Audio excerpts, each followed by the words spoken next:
Welcome all to Hawkins Field at Vanderbilt University for the Downtown Derby between Hume-Fogg, the Blue Knights, and the Tigers of USN. My name is Reed Murray here on the USN Sports Network, and joining me is Edward Crane. Edward, welcome to the booth. Thank you, Reed. It's great to be here. Right here for USN, we got stepping up to the plate. It's a sophomore, Grant Riley, and before this game starts, let's just take a moment to appreciate this fantastic atmosphere. It's not a filled park, but regardless, we are at Hawkins Field, home of the 2014 and 2019 national champion Vanderbilt Commodores. This is really one of the coolest environments in USN athletics. You know, you got games like homecoming, senior nights, and of course, we had another event at a collegiate venue, the state quarterfinals for USN boys basketball against Goodpasture at Tennessee Tech. But this is definitely up there with some of the best events in USN sports. So far, we have a 1-1 count on Riley, the leadoff batter. Third pitch, that one's called a strike. 1-2 count on the third baseman. Pitching for Hume-Fogg, it's Cooper Boyd, number 22. And the 1-2 pitch nearly hit him. He gets out of the way in time. 2-2 count. This is a count where still, he just got a ball thrown to him, but with two strikes, you always have to swing at anything close. So we'll see what Riley does if there's a ball that's on the corner. The 2-2 pitch. He watched it, and it'll be a walk, so I guess we had the count wrong, but that's ball four for Riley. He gets on base. Leads the team in on-base percentage with a .400 percentage. He also leads the team in stolen bases with 6. Let's see if he tries to steal here. Depends on how risky Coach G wants to get early. Takes a secondary lead, doesn't steal. Now it looks like he's going to try to get second base, and he will on the missed pitch. Bobbled by the catcher there. That's one of the keys to success for USN baseball. Always being aggressive on the base path. Bite them sometimes, but at least now it's paying off. Yeah, for a team like USN where you're not looking at, 10 college commits on your team, you're going to have to try to take advantage of things like stealing, bunting, playing small ball, playing aggressive. And of course, anytime an opposing pitcher or catcher gives you an opportunity like that, you got to capitalize. Here comes Owen Block, the junior shortstop and pitcher. He's not pitching today. He is starting at shortstop. Squared around for a bunt, but decided against it, pulled it back, and a strike was called. Sometimes in situations like that where they do a bunt and fake it, it's really an attempt to get the runner on first or second to steal. So either that was a missed sign or he truly was going to bunt and just didn't like that pitch. 2-1 pitch, nearly hit him again. He's going to steal third. Riley gets there in time. So he had 6 stolen bases coming into this game. Now he has 8 after those quick 2 steals to begin this game. And it's a 3-1 count, perfect hitter's count for Owen Block. And we'll see if he can punish the Blue Knights of Hume-Fogg. You can see in center field, Bassow in center is playing. He's really favoring that left side of the field, so there is a bit of a gap in right center. If he can try to position it there, that could really help score a run, get a base or two. 3-2 pitch. Swung on a miss, strikeout. First out of the day for the Blue Knights. It's first strikeout of the day. Now stepping up to the plate will be the freshman sophomore Alexander Peck. He's wearing some, I don't know if you can see on the camera, he's got on some stirrups. Definitely one of the cooler pieces of baseball equipment. They have some nice garnet and Columbia blue striping. Goes great with that slightly vintage but kind of modern USN baseball uniform.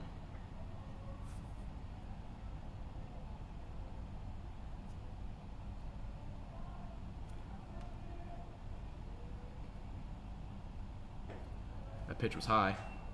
First ball to count. Yeah, let it be known today that the Vandy field is all turf, so I'm looking to see some balls run out quickly once they hit the ground. Interesting to see if Hume-Fogg can adjust to that. Yeah, absolutely right. And the thing with this turf field, too, is you can slide a lot further and a lot faster on this turf. That's something that Vandy definitely takes advantage of in their home games and their tournament games that are played here. And I'm sure the USN players know it. When I played in this game a few years ago at Vandy's field, we were well aware of the speed and length with which you could slide. And I feel like any base runner for USN is going to know they can take advantage of that. So 2 outs now for the Tigers, still a runner on third base. It's the center fielder, Mahoney Donick, stepping up to the plate, wearing number 19. Different from the number 21 he wears on the basketball team. First pitch swung on, missed. Strike one.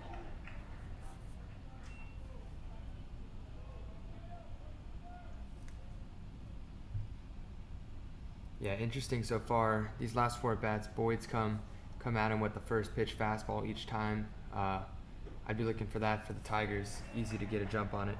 Great job of painting that corner there by Boyd. He put it in the top right corner of the batter's box, or of the strike zone, excuse me. And that one was just on the outside, but the umpire liked it. That one foul tipped. So no 2 count. Donick trying to stay alive here. If I was him, I'd look for a curveball at this time. He got Alexander Peck on that last at bat. Seems to be working for him. At least at this point in the warm-ups, looked like the pitcher just has fastball and curveball. And threw it again there. Once again, he fouls it off. Yeah, you know, in an 0-2 count, he's got an 0-2 count again. This is definitely the kind of count where if you're the pitcher, you're looking to throw some kind of ball that's, you know, you might try to get him to bite, but you want to throw not necessarily your best pitch. If you're going to throw it low, if you're ever going to throw it in the dirt, this is the time. Of course, you don't want to throw it in the dirt with a runner on third base. But as you can see right there, not his best pitch, but you can get away with that. With an 0-2 count, you can try to get that hitter to bite and swing at a pitch that's not necessarily the best. Absolutely. 1-2 count now, still a pitcher's count. Swung on, hit to the shortstop. See what kind of play he makes with it. Throws it over to first, and he gets it in time. Peterson with the scoop. Closes out the top half of the inning for Hume-Fogg. They get away despite giving away 2 stolen bases and having a runner on third for the majority of that inning. Hume-Fogg keeps themselves from conceding a run, and we head into the middle of the first inning. The thing I liked about that series of at-bats for the Tigers was that they were definitely aggressive at the plate, not watching too many strikes go by. The biggest thing is just getting on this pitcher's rhythm and pitch patterns. I think they'll be able to figure them out. But definitely some positives for the Tigers. Coming up in this inning for Hume-Fogg, it's Francesco Messina, Brady Schneiderman, and George Esposito. First 3 hitters for Hume-Fogg.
So ready to start the bottom of the first inning for USN on the field. It's Wyatt Washko at catcher, Aiden Savona pitching. You got Townsend Stevenson at first, Alexander Peck at second, Owen Block at short, Grant Riley at third base, Carson Darr left field, center field is Mahoney Donick, right field, Harry Fitzgibbon. Stepping up to the plate for Hume-Fogg is Francisco Messina. Fouled on, swung on and fouled, hits the right side netting.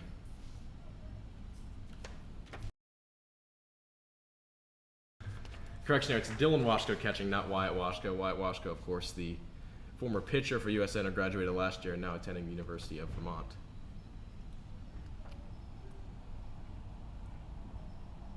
There's the 0-1 pitch from Savona, just outside. Savona also wearing those stirrups that you can see Peck wearing at second base. That's a really clean look, I think. I think especially with that all blue away uniform, it looked really nice. Absolutely.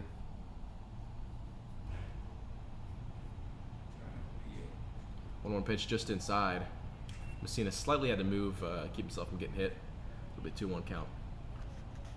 No, it's good to see Savona working the box a little, working the strike zone a little bit, switching up pitches. Again, 3 fastballs right now, but outside, inside, kind of keeping the batter on his toes. There's a strike right down the middle. You can't ask for a better pitch than that.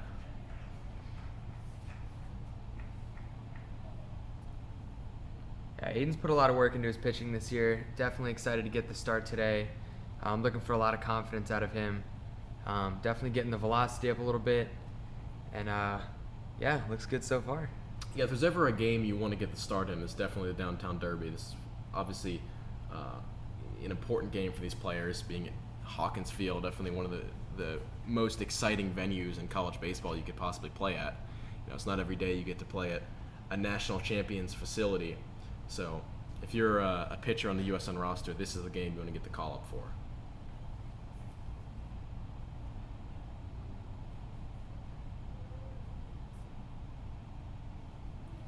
Two-two pitch, swung on, fouled in the netting right just past the USN dugout on that first base side. Yeah, Messina's hanging in there, but definitely a little late on these pitches.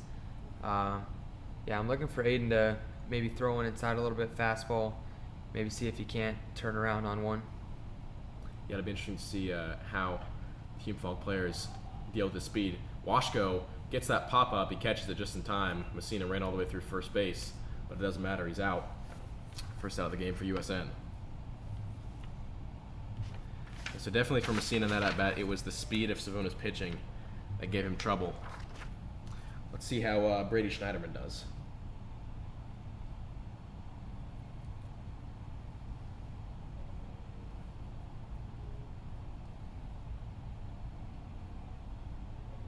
Good work by Dylan behind the dish there. Get the helmet off quick enough and look to see the ball.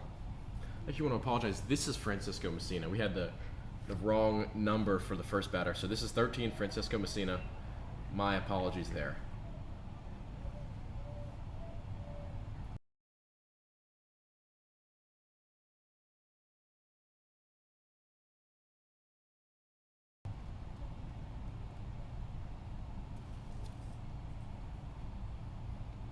One pitch inside, swung on, fouled.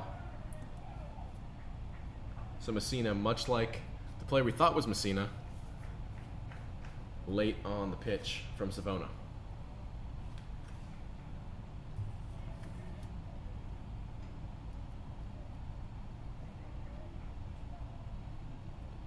And Coach Gimblett adjusting center fielder to account for that, moving him towards the batter's opposite side, so more towards right field as it's a right-handed batter, to anticipate that late swing on the pitch. Yeah, that's just smart managing from Coach Gimblett. You can see Donick being instructed to adjust there. That's absolutely right. The batters so far have been late on those pitches, so putting the players in a better position to fill that ball. And it looks like Messina just got hit. I couldn't tell if it had hit him or not. Looks like it just got his left elbow, so he will head to first base. First runner on base of the day for the Knights. And now stepping up to the plate, it'll be Brady Schneiderman.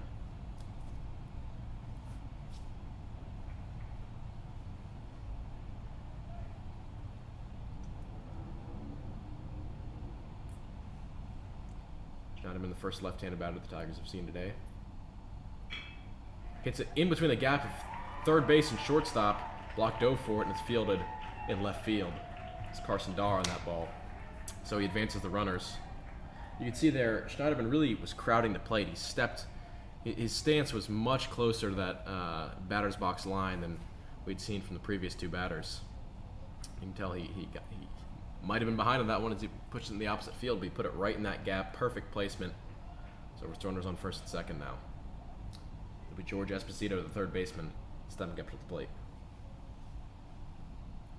You can see Townsend Stevenson coming into the green turf there by first base. Again, trying to anticipate maybe a bunt to move the runners around a little bit. They do only have one out, so maybe looking for a bunt here to move the runners. Yeah, it's good awareness by the USN infield to prepare for that. Esposito with a pretty open stance in the batter's box.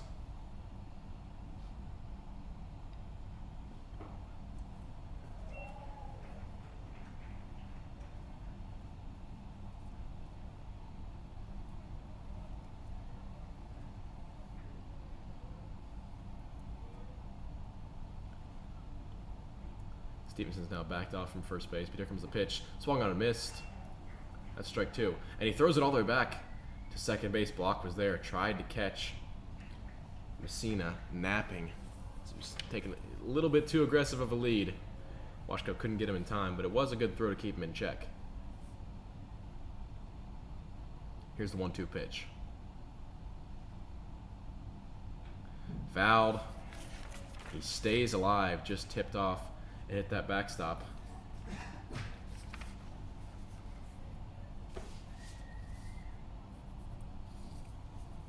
Probably not going to see a bunt here as we have 2 strikes. You never want to bunt with 2 strikes. It's too risky because if you foul it, you do strike out. Savona's checking at second base, making sure that Messina doesn't have too big of a lead. And that's a strike inside, strike 3. That was a great pitch there, mixing him up, hit him with 4 fastballs in a row, just getting him to look. It's a great pitch. Yeah, that one on the inside corner. I don't know if I agreed with that call as a strike, but it's not up to me to agree with the umpire. It is strike 3. It's the second out of the inning.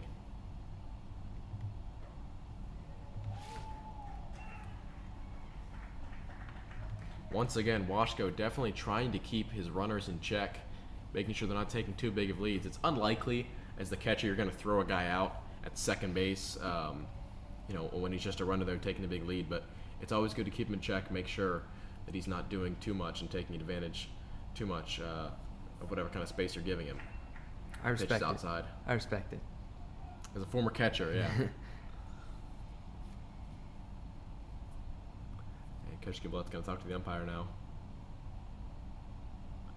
And Washko will meet with Savona real quick, and he'll probably have to turn around in just a second because that meeting between umpire and manager is done. Yeah, worth mentioning the Tigers coaching staff this year. Returning head coach Michael Gimblet, been there several years now. And then assistant coach also returning Darby McCormick. And joining them this year, Ryan Saladino, who, if I'm not mistaken, goes to Vanderbilt University. And I also see Coach Stubel, as we call him, in the stands today. So good to see Tigers coaching staff, past and present, here today. Coach Stubel, he was the pitching coach, am I correct? That's right. Do you know if he's still the pitching coach? He is not anymore. He moved on to different things, but he is here today by the Tigers dugout.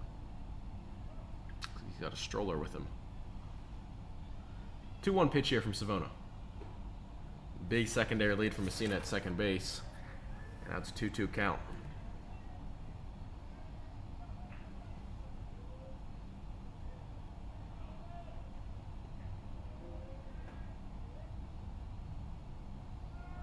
And he's going to try to steal now.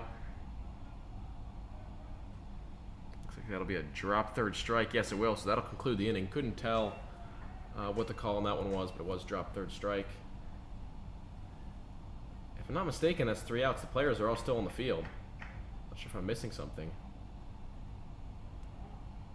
I guess that's my mistake. There was only 1 out there, so now we have 2 outs.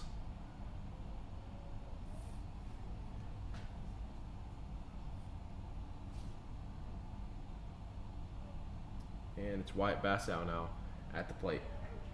The center fielder for Hume-Fogg takes the strike.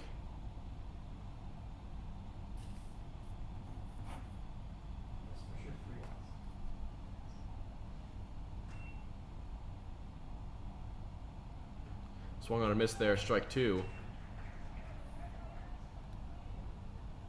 We'll have to go back and look at this footage, but yeah, we are confident in here that that was the 3rd out of the inning. Foul, pop up, strike out, swinging, strike out. Yeah, that's 3 outs. And that one will look like it hit off the wrist of Bassow, but no, it must have hit the bottom of his bat. That happens sometimes. It went for a foul ball. That's one where if you see a pitch coming in, you got to turn your back, and you got to get that bat out of the way. You never want to turn a potential hit by pitch into a foul ball. And that one almost got by Washko. He stopped it in time. Messina was trying to potentially take the first run of the game, potentially steal home, but it just stopped right behind Washko. He got there in time, and the Knights were unable to turn it into any sort of scoring.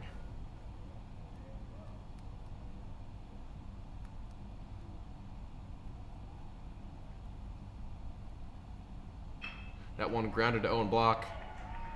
Can't get to the first base in time, and it's just off the mark, but Stevenson makes the catch, tags him.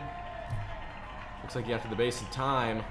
Umpire calls him safe, and that's the first run of the game. And if Hume-Fogg ends up winning this game by a run or potentially two, if they can score here, it's going to be a missed third out call that could, this missed call where they had 3 outs and now are requiring 4 outs. This could come back to bite USN. Now the umpires are going to discuss as to whether he was safe or out there, and the official call is going to be safe. So Hume-Fogg, runners on first and third, 1 run, and it's Cooper Peterson, the first baseman, who will step up to the plate for the Blue Knights. Surely we in the broadcast booth are not the only ones picking up on this. You got to think that Coach Gimblett and whoever's running the game changer on the iPad in the dugout is aware of this situation, but nobody has really raised any concerns to the umpire. So we're just going to keep playing in this first inning. First pitch, low, it'll be called a ball.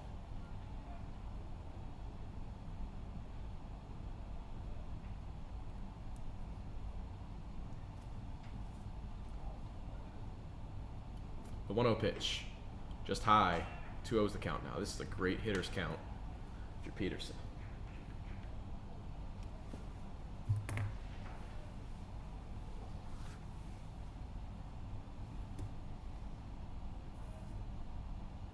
Two-0 pitch, and that one high again, so with a 3-0 count.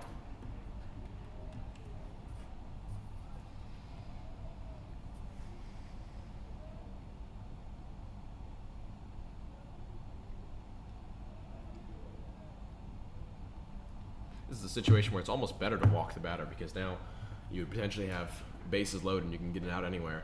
That's a strike right down the middle, though. Peterson tried to, thought about tossing his bat and getting down the line, but he took the strike, and now he's in a 3-1 count. That one is low, so he'll get to first base. Bases loaded now for the Knights. And here comes Anthony Griffey with a chance to really drive home some runs and put his team in an advantageous position. Yeah, again, there wasn't an open base at first, so I don't think the walk is necessarily advantageous as it puts another person on base, but it doesn't help. Now there's a play at any base with 2 outs. Yeah, it's definitely not the worst kind of walk to give up. That's a hit right down the middle.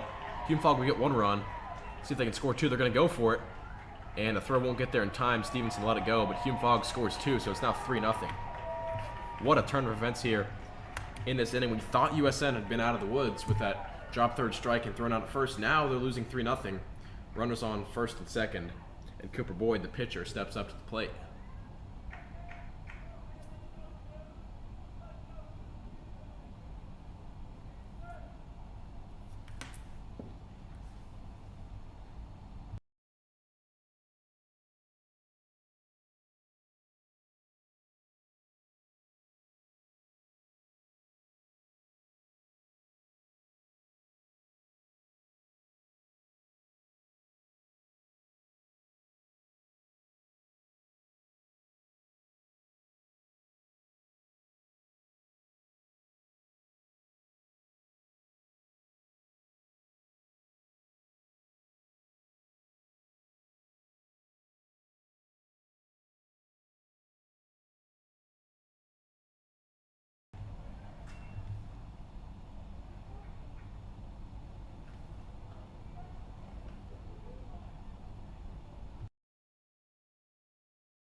We got 3 in, 2 out, 2 on. So this is 8. Should be 8. Boyd dealing with an 0-2 count here.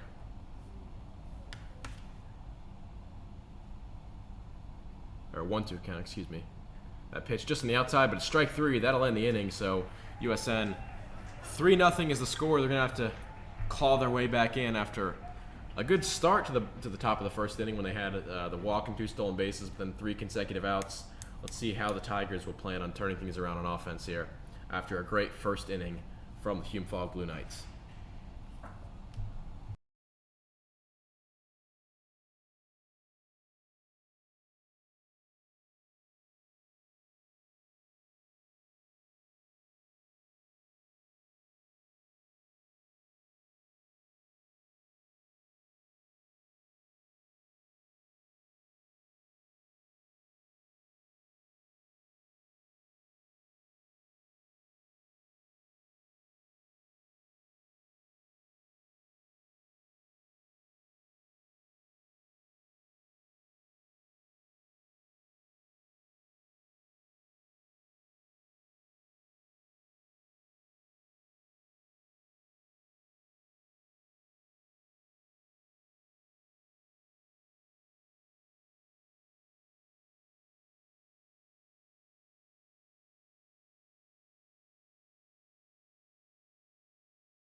Here comes the pitcher, Aiden Savona.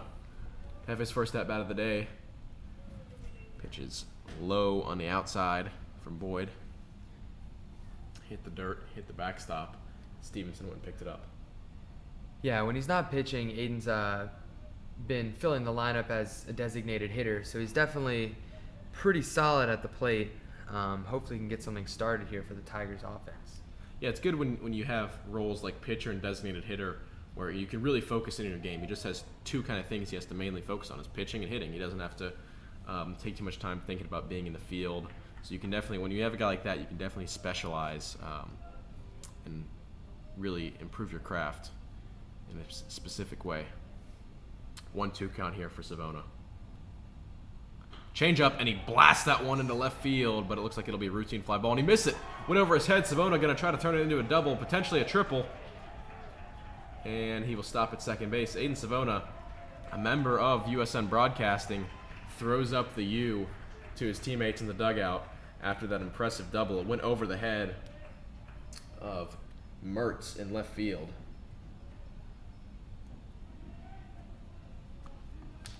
And now a courtesy runner will come on for USN. Looks like that's Joseph Ozen.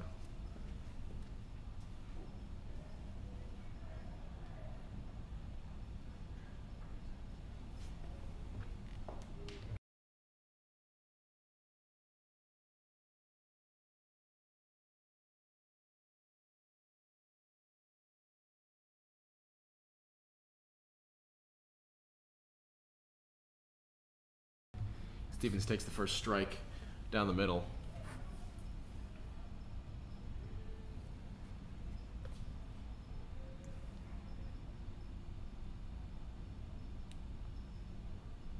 Here comes the second pitch. Swung on, fouled into the netting right behind the USN dugout. Players have to duck their heads so as to not get hit by that blast on the foul ball.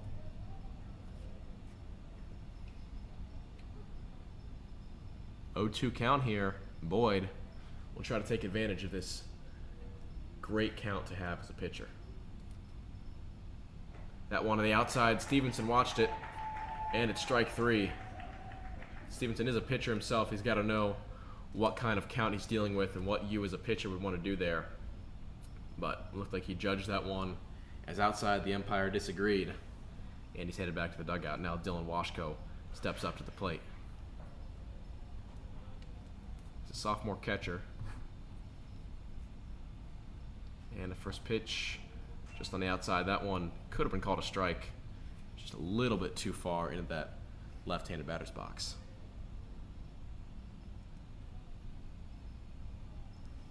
Washko still looking for his first hit of the season. He's had 6 at-bats. Here comes Ozen to try to steal third base. He'll get there in time.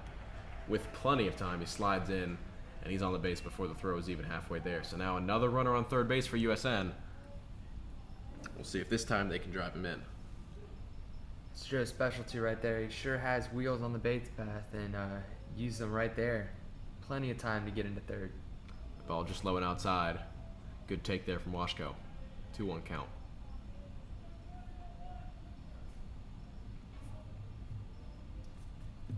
That one, once again, low and outside. That was a much harder pitch. Wasn't any more accurate. So 3-1 count. Perfect situation for a hitter. Boyd's really going to have to fight this count here. Definitely not wanting to give up a run here on third base, but with a 3-1 count, you don't have many options but to throw a perfect pitch. That one took a different option. He hit Washko with it. Definitely not intentionally. But you have runners on first and third now. Harry Fitzgibbon stepping up to the plate. So now a first and third runner situation. USN can try to do something with stealing second base. They have a couple plays. Isaac Gordon's going to come into the game now to take Washko's place as a courtesy runner. And of course, if you're not familiar with the rule, pitchers and catchers can get courtesy runners to come in and run the bases for them. Excuse me, that was actually Brock Burgess coming in, not Isaac Gordon. Either way, pitchers and catchers are the two players on a roster who can get people to run the bases for them so they can rest up and prepare themselves for the next inning. Harry Fitzgibbon at the plate now. Swings and misses at that inside pitch. So first and third. USN does a couple plays in these first and third situations. In some cases, they'll just straight up steal second base.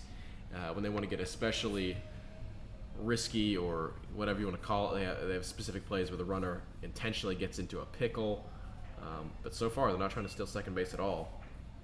Coach G is encouraging Burgess to take bigger leads off of first base. 1-1 count here for Fitzgibbon.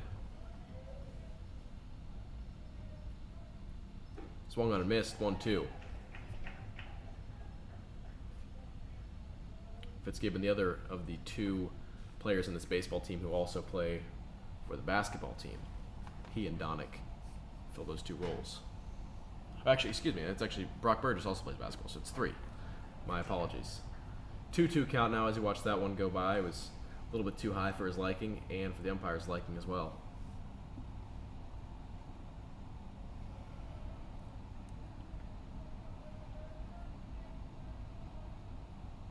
Two pitch, swung on and missed. That's out number 2. USN once again in a situation where they have runners or a runner in scoring position, and they're going to have to try to bring him home. It'll be the freshman Carson Darr playing in left field. Number 9 hitter for USN, who's going to try and score Ozen. You at least love to see Fitzgibbon going down swinging, though. Definitely can't watch the easy strikes go by. Yeah, it's never good to get a strikeout looking, especially with runners in scoring position. So Fitzgibbon definitely trying to be as aggressive as possible. Didn't work out for him, but he at least gave himself a chance. See Darr crowding the plate here, getting pretty close to it in this batter's box. That one high and outside.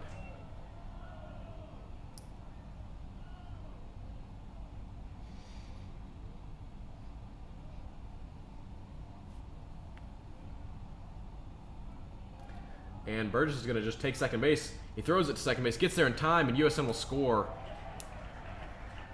USN first run of the game. Definitely one of those set plays where, like we were talking about, USN tries to take that base, potentially get the runner in a pickle intentionally in order to score that run. It's a little bit of a riskier play to steal early with 2 outs, but it works successfully. They get the runner to second base and they score the run. Well executed base running from USN as the pitcher Boyd just didn't react in time. So now another runner in scoring position, but he's at second now. Strike 2 on Darr.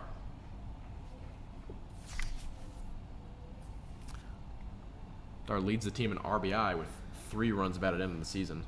He also leads the team in doubles with 3. That one just inside, he takes the pitch, and it's a 2-2 count. Yeah, smart take there. It's easy to get ahead of yourself in an atmosphere like this. 2 strikes, runner on second, but definitely held off on that pitch, which is smart. That one fouled into the parking lot across the street from Hawkins Field. 2-2 count still.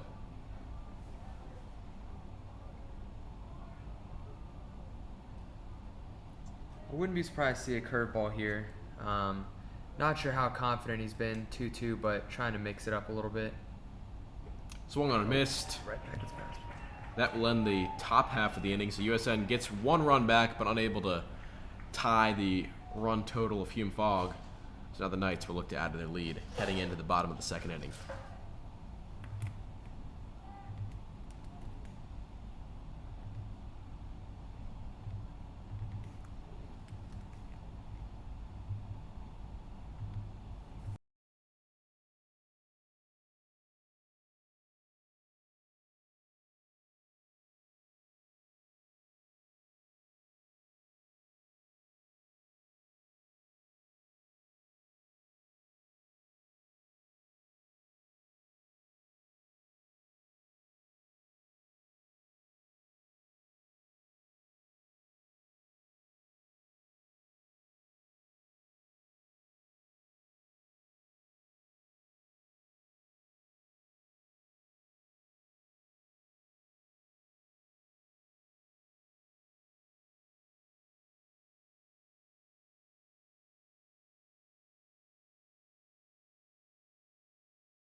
Bottom of the second inning. It's Jack Ward, the DH, stepping up to the plate for Hume-Fogg. First pitch, high and inside, ball.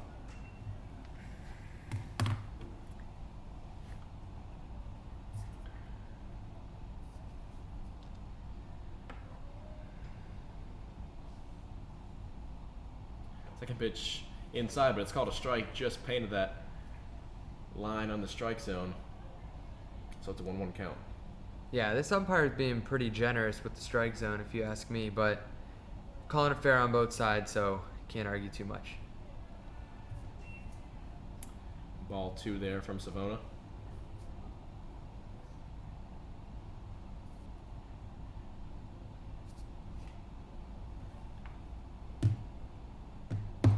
Here's the 2-1 pitch. Swung on and missed. 2-2.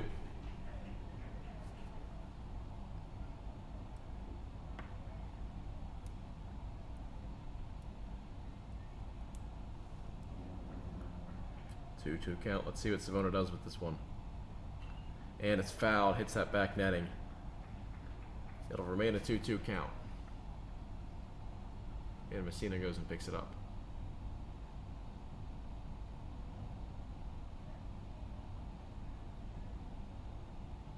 Jack Ward trying to stay alive in this 2-strike count. Savona deals. And strike 3. Watch that one go by. And he heads back to the dugout. That's not a kind of pitch you want to be watching with 2 strikes. He took his chance and ended up backfiring on him. So now Francesco Messina steps back up to the plate for his second at-bat of the day.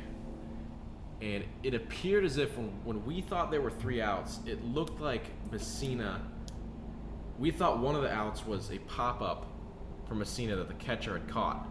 You know, a foul ball that Washko had gotten to. Apparently either he didn't make the catch or it must have hit off the netting or something, and that was not registered as an out. He went back to the plate, got on base.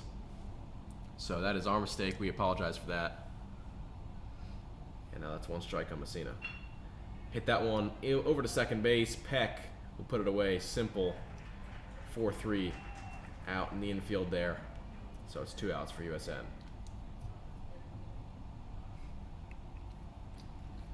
Brady Schneiderman will step in to the left-handed batter's box.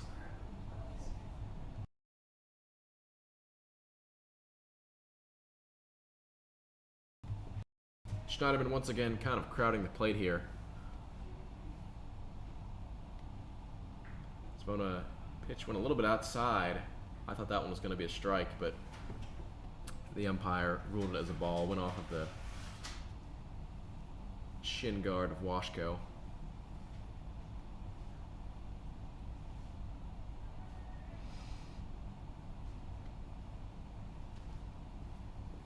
One-0 pitch outside. Now a 2-0 count.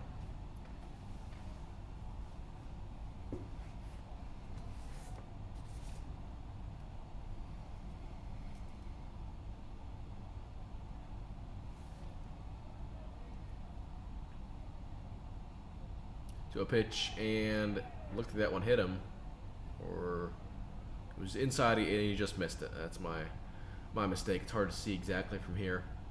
It'll be ball 3 on the inside pitch. And that's what crowding the plate will do. It gives the pitcher less of space to work with, less strike zone to throw into, and sometimes they'll get hit, sometimes they'll get bruises, but sometimes you'll get on base from walks when there's less strike zone to work with. And that's ball 4. You can really tell as he takes away that strike zone space, Savona looked like he was trying to overcompensate on his right-hand side.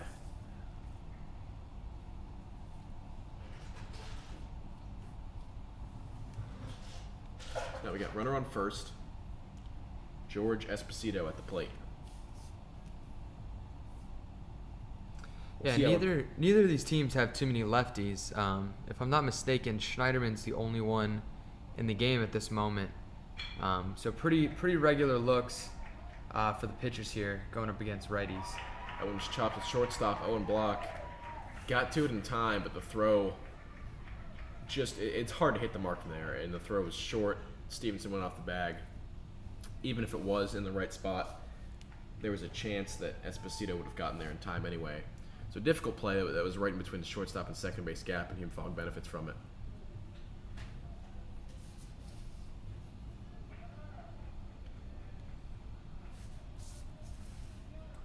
Here's Lawton High, the catcher, stepping up to the plate. Swung on and missed. 0-1.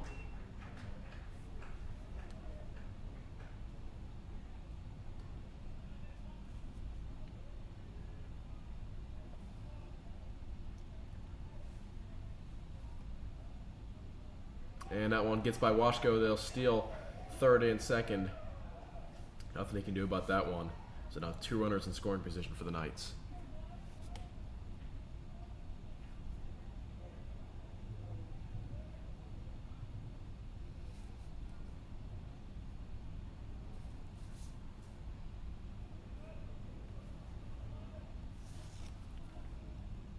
And that pitch is inside. 2-1.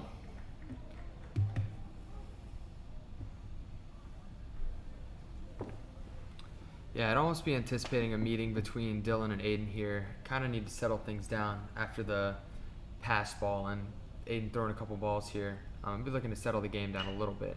That one up the middle. Block gets to it in time. He'll make the throw to first. And he gets that out, so the run won't count. USN gets out of this inning without giving up a run.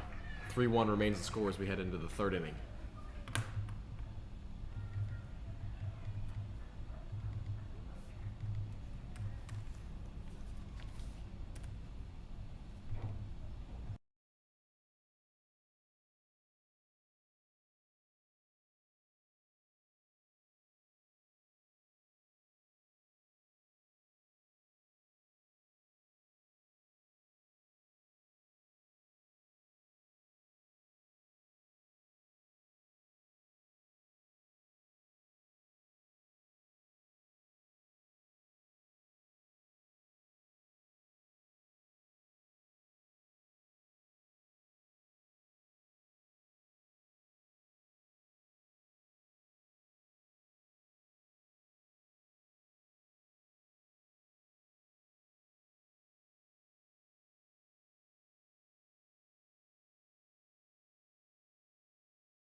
Ready to start the top of the third inning. It's Grant Riley, top of the batting order for USN. And he squares for a bunt. He did that for his first at bat too. And both times he pulled away as the ball was thrown.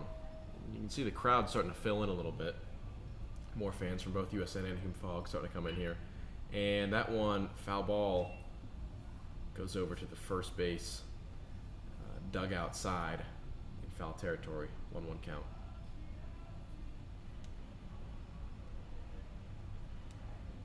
This is what's so perfect about the Hume-Fogg USN rivalry taking place at Vandy. It's in a perfect location for both teams. Hume-Fogg pretty close by, USN right next to the field, and Riley's hit by the pitch. Umpire didn't agree with it. It hit his elbow, and he's telling the umpire that it did.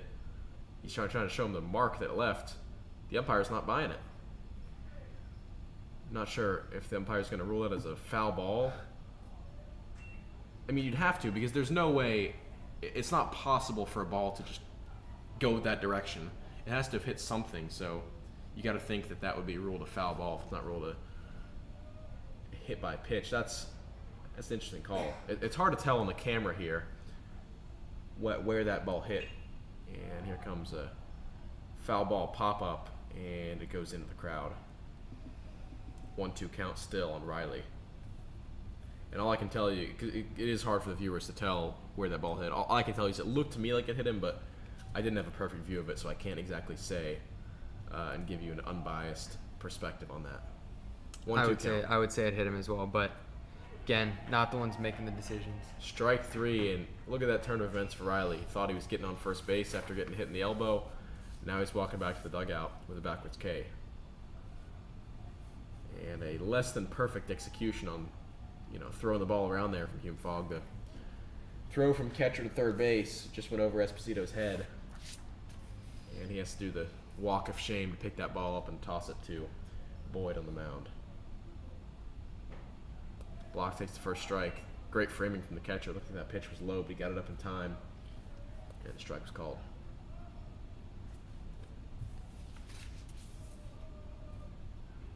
Strike 2.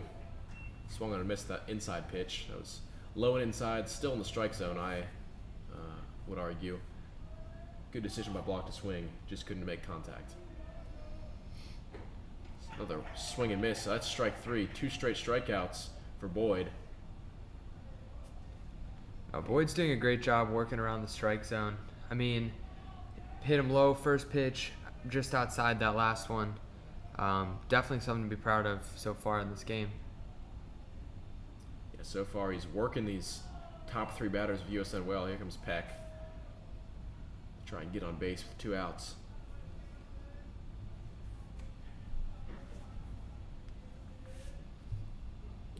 One 0 low and outside. Look at that one hit the plate. 2-0 is the count now. One thing you notice with these USN batters, they have new helmets. The white helmets with a garnet brim and a nice 3D USN decal. That really adds to the nice white-out look on these all-white uniforms. Also interesting to note that USN as the home team is wearing white. You don't usually see that in baseball. Typically the home team USN as the away team is wearing white. Typically the home team is in white and the away wears gray or some sort of alternate color. USN elected to go with the home uniforms despite being in the away dugout and being the away team in this game. High pitch there on the 2-2 count, so now it's a full count for Peck. It's kind of rare you see a freshman be the number 3 batter on a team, but that's what Peck is, and he loops that one just over the shortstop's head. He gets there in time, tracking back. It was Schneiderman on that catch. Great effort to locate that ball, get there in time, and put him away. So that is the end of the top half of the inning for USN. Unable to draw back any runs, so it's still a 2-run deficit as they head into the bottom of the 3rd.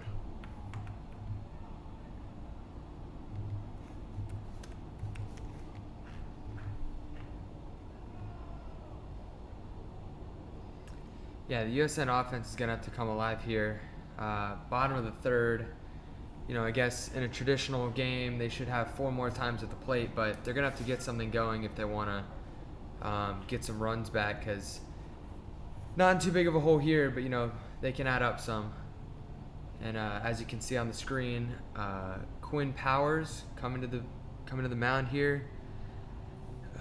Quinn has pitched 3 innings in 2 games as the team played in their spring break tournament and played well in those. USN over spring break, they played in the Scenic City Classic in Chattanooga. They didn't win any games, but they were playing against some top teams there, and they had leads in 3 of those 4 games. So Tigers, they definitely have some positives to take away. Although they have no tallies in the win column, they have good things to build on. And Coach G was talking before the game, and he noted that this is a young USN team. They have a lot of underclassmen, both on the starting lineup and in the dugout. But it is a process getting a young team to succeed. He said right now he feels like his team is on the right track to achieve all their goals by the end of the season.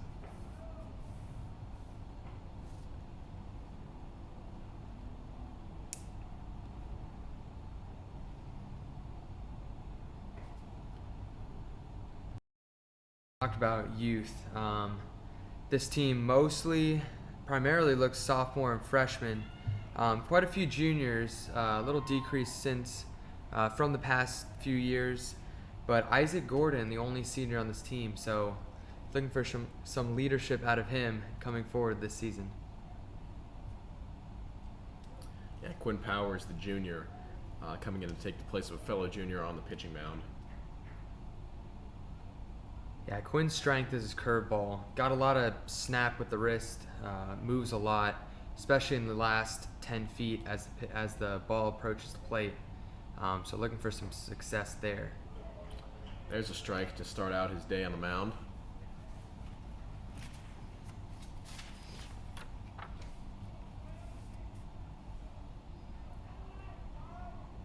The ball outside and low in the left-handed batter's box. It's 1-1 count.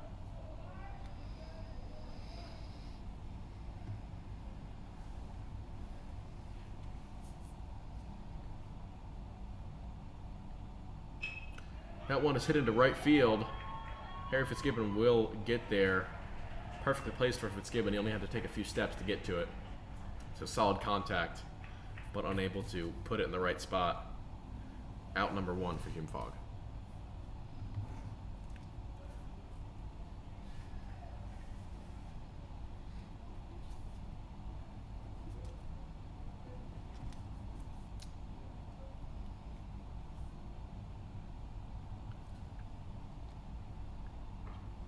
First pitch of that at bat, also a strike. This is Cooper Peterson, first baseman at the plate.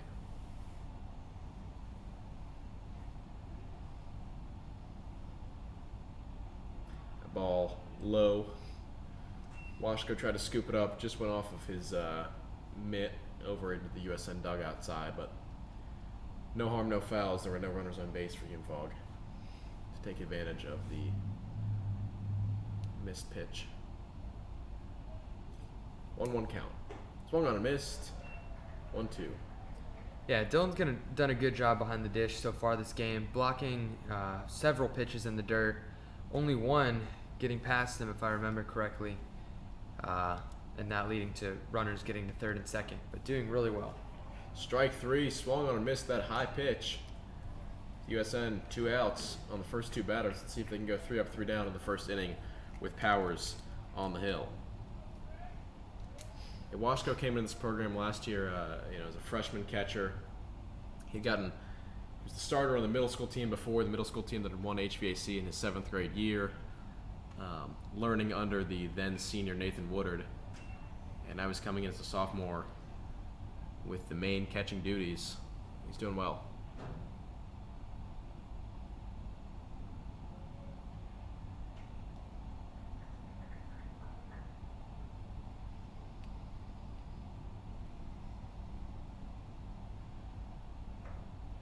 One on the outside, just on the corner of that strike zone. It's strike 2. Looked like a changeup from Powers, so good to mix up the tempo a little bit, especially keeping it on the outside corner. And that one just off the plate, and Washko went and tagged Griffey in case that one was called as a drop third strike, but it was called as ball number 1, so now it's a 1-2 count for Anthony Griffey. That one popped up, foul ball, will land in the street. So 1-2 count again for Griffey.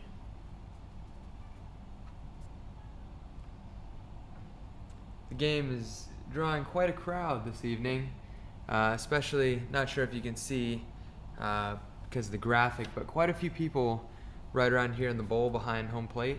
But it's good to see people coming out to support these 2 teams. Here comes a high, potentially foul ball. Looks like it'll land in foul territory, and it just goes over the crowd. 3 USN players are trying to get to it. And now 3 small USN fans will try and grab the ball from the seats. Yeah, in this crowd I can see several USN teachers and faculty members. I can also see some former USN baseball players, Max Elliott and Colin France, both in the crowd. Neither of whom play baseball anymore. I assume to focus more on basketball, as they are some regular members of the starting lineups of that USN basketball team. a pretty successful USN basketball team. So you cannot blame them for wanting to devote more energy into the state championship contending program. And here comes ground ball to second base, puts it away. That's out number 3. USN survives once again. They gave up 3 runs in the first inning. In the second 2, they haven't given up any. So now we head into the top of the 4th.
We've opened the windows here at Hawkins Field, so now you can hear a little bit more of the crowd noise from the dugout. Hopefully that'll help improve the atmosphere on this broadcast. Top of the 4th inning, and it's Mahoney Donick, the center fielder, stepping up to the plate. Mahoney, he's a guy, you can imagine this is a surreal experience for him. He's a serious Vandy fan in baseball, basketball, football, you name it. His dad, a former Vandy baseball and basketball player. So you got to imagine this is an awesome experience. Harry Fitzgibbon's another guy on the team I know is a big Vanderbilt fan. So you got to imagine, for all these players, but especially the dedicated Vanderbilt fans, that this is a special game for them. And you hear after we've opened up these windows, there's a lot more noise coming from the dugout and the crowd than you could have heard before. Yeah, we hope this gives you an appreciation for the atmosphere here. It's part of the fun of the game, hearing the fans. Hearing, as I hope you can hear, the hoots and hollers of the Tigers players in the dugout trying to encourage Donick. Oh, and hits Donick in the helmet. He gets the first base. Definitely one of the more painful ways to get on base, but it'll work out for him. And now Quinn Powers, the pitcher, steps up to the plate, taking the place of Aiden Savona in that lineup.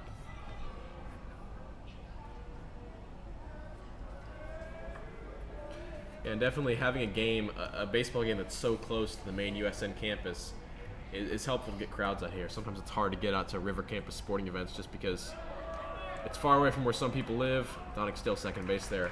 But right here, it's a 5-minute drive from the USN main campus. I'm assuming it's between 5 and 10 minutes from Hume-Fogg, so perfect for these two crowds to come out and support their teams. Runner on second, no outs. Powers squares around for a bunt. I imagine this is going to be a fake bunt. Pulls it back. Strike 1. Not sure if Donick was given a steal sign there. But he squared around for the bunt. Decided not to do it. We'll see what he does this time, if he'll square around or not. It'll be interesting to see. He doesn't square. Swings at that pitch, misses it. Strike 2 from Boyd.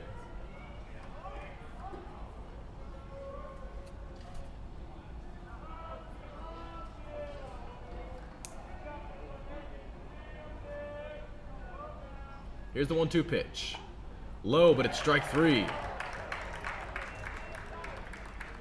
Townsend Stevenson will step up to the plate now. 1 out, runner in scoring position. Stevenson with a 100 batting average this season. And you can see they're shifting that center fielder once again into left center field. So if he can get around on one and put it in right center, if he can go a little bit oppo field, it'd be good. He's not going to get an opposite field hit on that inside pitch. That's the pitch where you're kind of forced to pull it. He swings and misses at that one. He couldn't. It looked like he couldn't tell if he wanted to duck from that pitch or swing at it. He ended up swinging and kind of ducking, doing a little bit of a hybrid of the two. It's an 0-1 count.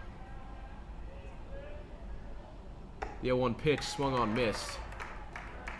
0-2, and you can tell from Boyd's mannerisms there, he's feeling confident about himself. Just the way he receives that ball back from the catcher, he's got a little bit of a swagger to him. You can tell he's feeling good about the way he's playing.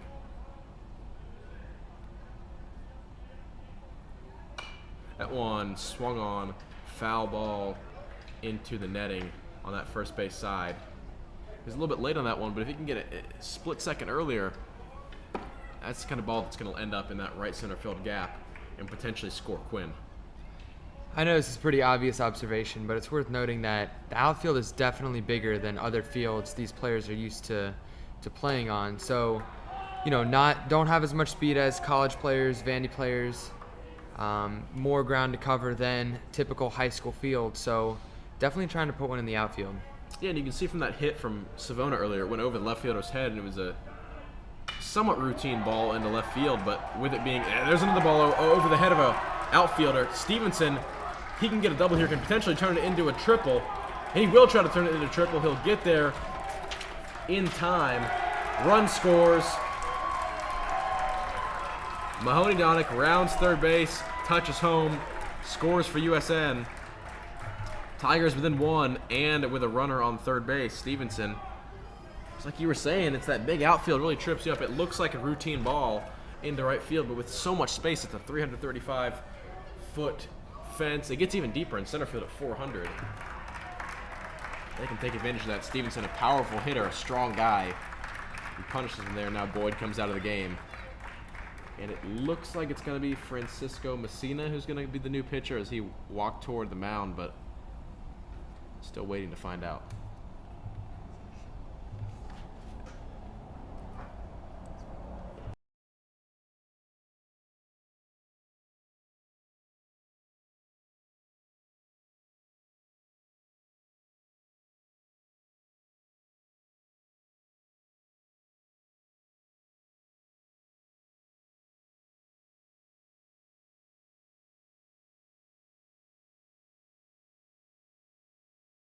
That is him, though, right? Yeah, it is Francisco Messina who's going to be the new pitcher for Hume-Fogg. The infielders are meeting, as are the outfielders. A little bit of an interesting wind-up he's got here.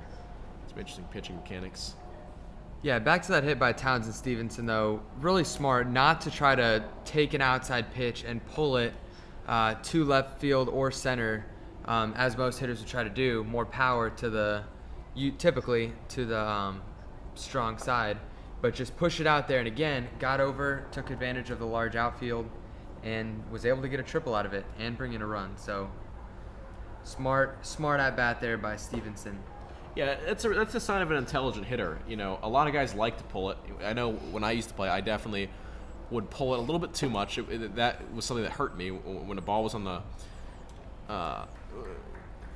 the right-hand side of the plate. I would try to pull it too much, and it hurt me. And and a lot of hitters will make that mistake. Stevenson right there, ball was on the right side. He said, "All right, I'm going to take it to right field." Worked out perfectly for him. He knows what he's doing at that plate, and he showed it right there.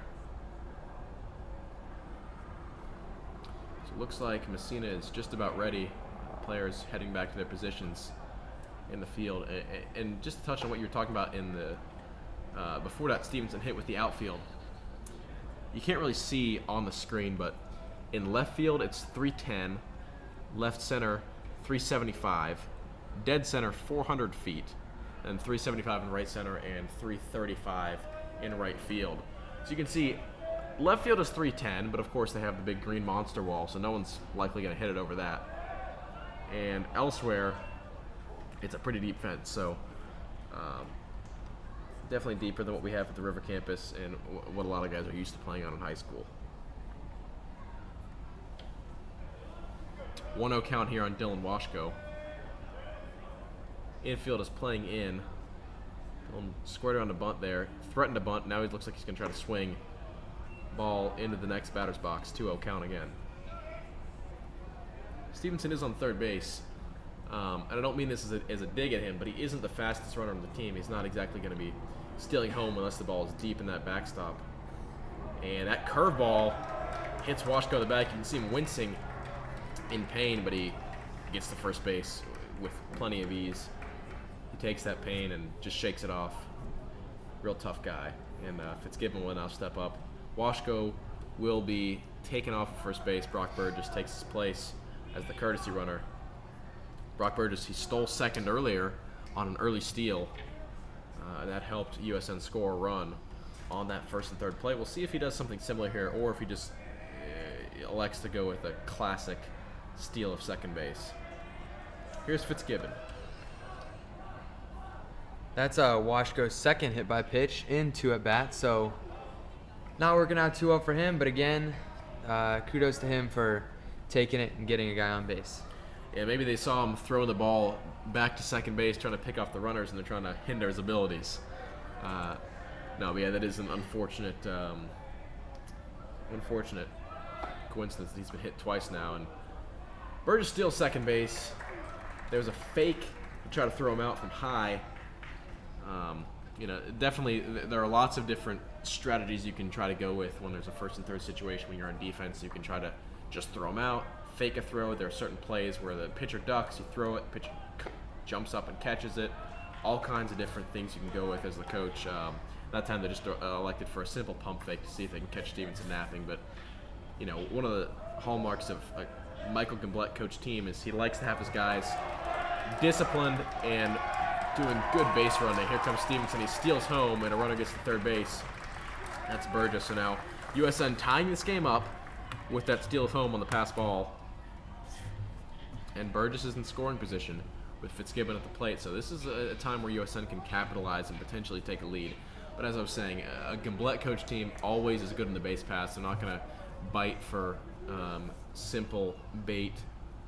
They always make good decisions, or at least they tend to make good decisions. You saw it there. So 3-2 count now. Full count for Fitzgibbon. Tie game. Let's see what he does with it. And he hits it into that shortstop third base gap.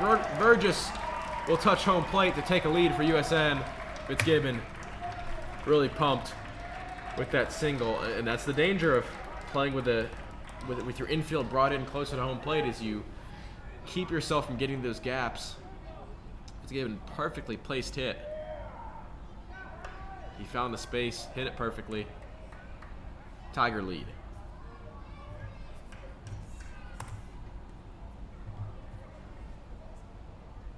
Here's Carson Dar, the left fielder.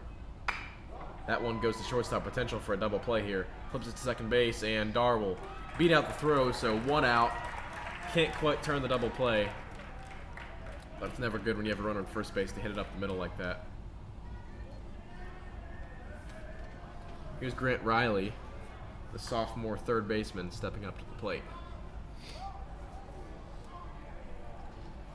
Struck out and walked so far. Was hoping to get something started here. Fake the bunt. Now they're going to throw over to second base. Dar's there just in time, and you can see with that turf that allows you to slide far, he looked like he slid at the spot where you'd typically slide on a normal dirt field. And you can tell he almost slid over the bag. The turf really does allow you to slide pretty far. It's pretty slippery. I don't know if slippery is the right word, but it's really slick turf. He almost cost himself with too much of a slide, but he got there in time. Plenty of time. Didn't allow High to throw him out at all. Yeah, and a few moments ago when Burgess was stealing, he also slid over the base, so something to get used to, but not really hurting either team at this point. Hey, you wonder if these guys are going to practice sliding at all in between innings.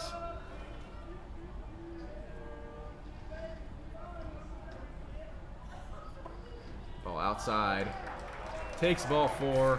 Trots over to first base, and now it's Owen Block, one of the most reliable hitters on the team, stepping up to the plate. He has a .300 batting average coming into this game. Leads the team in batting average. Leads the team in runs. And we'll see what he does here as the number 2 hitter with 2 outs. and 2 runners on base to try to bring a run in. Fly ball to right center field. And Bassal gets there in time, so that'll close out the inning. Hume-Fogg gets the 3rd out, but they give up 3 runs. USN now has a lead going into the bottom of the 4th.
Bottom of the 4th inning. Here comes Cooper Boyd. He was pitching earlier. Now, not sure what position he's playing, but he is still hitting. Strike 1, swung on and missed that pitch from Quinn Powers. Still Powers on the mound for USN after that pitching change from the Knights. I think that was some kind of breaking ball. It might have been a curveball. It was high and inside. Boyd ducked out of the way. And he takes his first ball to count. That's what's nice about his curveball, though. Starts high, drops probably about 2.5, 3 feet. So really deceiving. And here comes a mid-range, shallow outfield fly ball. It's caught by Alexander Peck. Donick and Peck were both going for that one. Peck came down with it. So it's 1 out. I'll say that was a really tough play. Peck made it look easy, though. Running backwards into the outfield, not sure where you're going. Was able to get it, and good communication between everyone on the field to avoid any sort of collision. Yeah, as an infielder, tracking back for those shallow outfield fly balls is one of the hardest things you can do, but he did it with ease right there.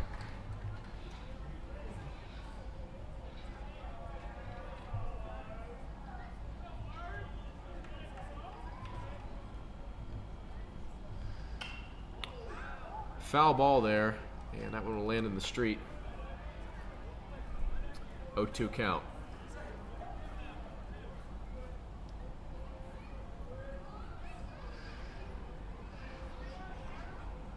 Glad to say I parked under the stands because would not like to have one of those balls hit my car, but You and I both I'm parked sure behind the outfield, tucked underneath the safety of those outfield seats. Can definitely be confident a ball is not going to hit our car as we have that layer of protection. For sure. There's the ball into right field. Fitzgibbon gets around to it. It will be a single. Gets the ball in quickly. Not quick enough to throw him out. One of the coolest plays I think in baseball defensively is when it's a shallow fly ball into right field and the right fielder gets to it in time and throws him out. That time it didn't quite work out to give Fitzgibbon that kind of angle, but I love those plays to see a right fielder throw him out at first base.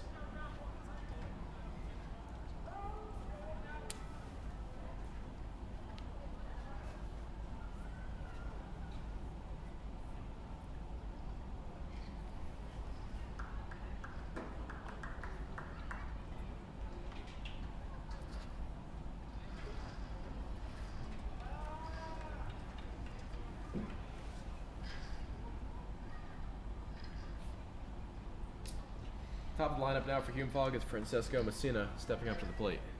One runner on first base and one out. Been hit by a pitch and grounded out to second base. That one lands in foul territory, hits off that Vanderbilt logo. It's interesting, we were talking about Vandy fans earlier. Here's a UT fan, Quinn Powers, on the mound, playing at one of his rivals' fields. I'm sure he's not too upset though. Oh, absolutely not. Yeah, whether it's your team or your in-conference rival, it's always cool to play at a facility as nice as Hawkins Field. And I imagine he shares that sentiment.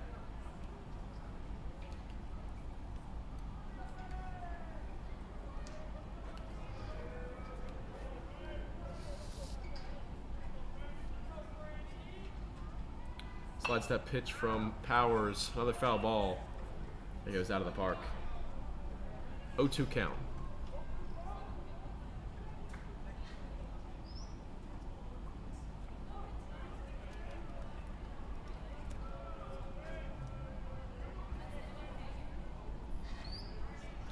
And that's a high pitch inside. Washko tried to throw him out as he was stealing second base. Didn't get there in time. Throw was just a little bit too far to Washko's left. It was placed a little bit closer to the inside of the base. Potentially could have thrown him out. But the runner will be on second base. It's first and 1-2 count with a runner on second and one out.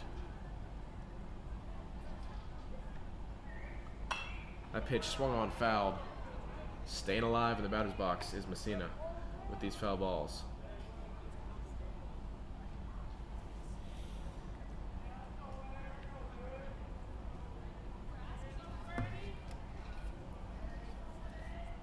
Definitely keeping this at bat alive. Good if you're trying to. And that'll be a drop third strike. Washko will throw it to first. Gets him, but the runner moving from second to third. So they get the out, but they sacrifice keeping the runner from being on third base. So now he was in scoring position. Now he's in the best possible scoring position. And Brady Schneiderman steps up to the plate. Yeah, it's always good if you're, especially for a leadoff batter, but for any hitter, to try to make the pitcher's pitch count go up with foul balls. You always want to stay alive as long as you can, and even if you don't get on base, if you can bring that pitch count up, you can help your team out. Pitch outside, ball one. Yeah, especially there with the drop third strike. Don't know how much he contributed to that, but still, nonetheless, not giving them an easy tag out at the plate and allowing his player to move to third. Ball two, another one just outside. There's a good eye there from Schneiderman.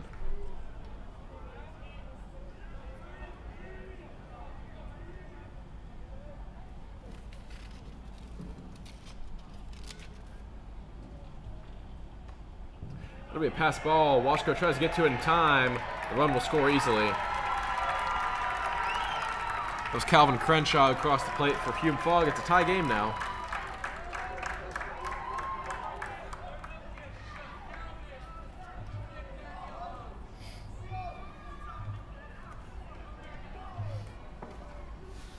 Four is the score here. Still two outs.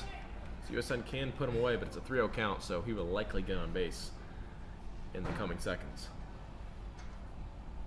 Strike right down the middle. You couldn't ask for a better pitch than that, but of course, with a 3-0 count, you typically want to take it if you're the hitter.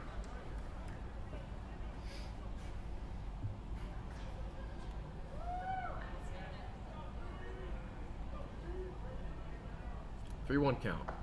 Another strike right down the middle. Powers starting to dial it in, and now he's got the hitter in a bit of a pickle. It's a 3-2 count. He's got to be a little more careful here. He's got to swing at anything close with this 2-strike count. And it'll be ball four, high. Powers just lost his focus there. That could have been the end of the inning, but it is extended with a runner on first base now. Normally you would have seen players, especially if there's no open bases, go on a play like that, 3-2 count with 2 outs. But again, no one on base. But hopefully the Tigers can minimize the damage here. George Esposito at the plate now. Pitch just on the outside of the strike zone. The umpire liked it. 0-1.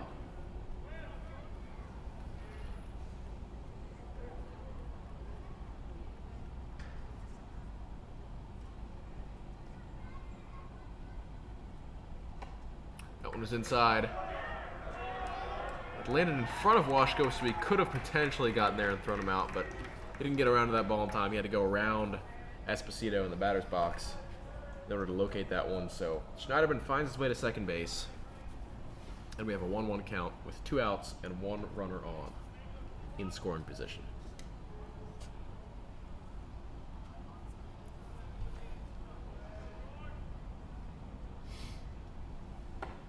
That one a little bit high.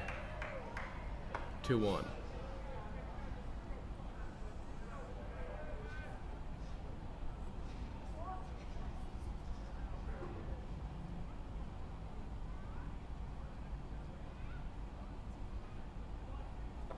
Inside, called for a strike. That's the kind of pitch hitters usually love to pull, that inside fastball. He didn't like that one quite as much. So it's 2-2 count with 2 outs and a runner on second.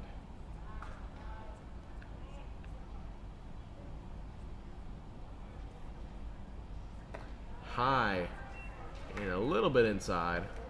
So another full count. Powers has really gotten his pitch count up this inning with that one at bat where Messina was hitting all those foul balls. Now 2 full counts in a row. We'll see if he can put them away in any inning here, or if Esposito can keep it going. Swung on, foul tipped and caught. That's the end of the inning. Tigers, they give away the run to allow the Knights to tie this game, but they do not give away another run.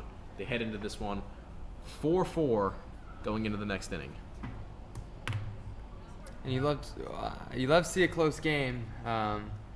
It's easy for high school baseball games to get out of control sometimes. One team runs it up, run ruled. But especially in an environment like this, really cool for the players to get as much baseball in as possible.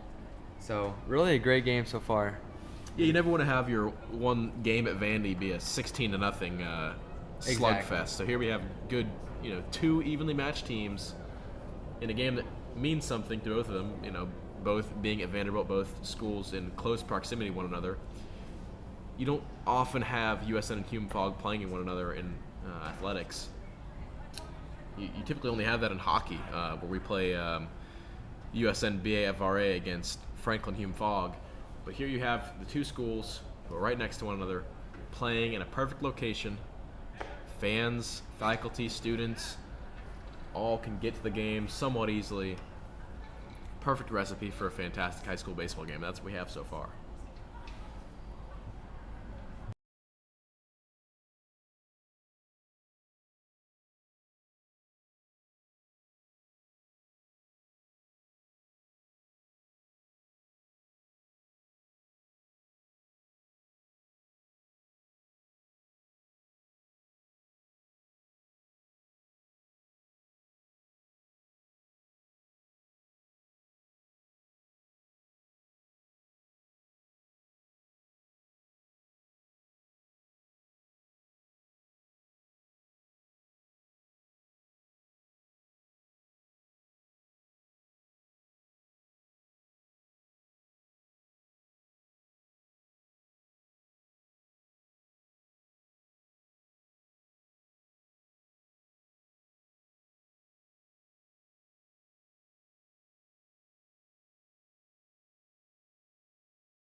We apologize. We did not realize our audio was muted there. So Quinn Powers gets the ground ball to shortstop. The throw was errant, and he ran through the base. Looked like he wanted to turn it into a two-base error, but the ball, the first baseman Peterson got taken off the base, and it looked like the ball was going to go all the way near the away team's bullpen. Didn't end up working out. He got a perfect bounce for USN. Now Joseph Ozen is in as the courtesy runner. He gets the second just in time. So Yeah, Powers looked like he was going to take a step towards second base, slipped and fell. They went and tagged him, but they ruled it as he was just staying at first base after running it out to try to get that single. Definitely a call that could go either way. If they had video review, potentially he would be called out there, but that's a difficult play to overturn. So he stays on first base. USN gets the benefit of the doubt. Ozen goes and steals second base.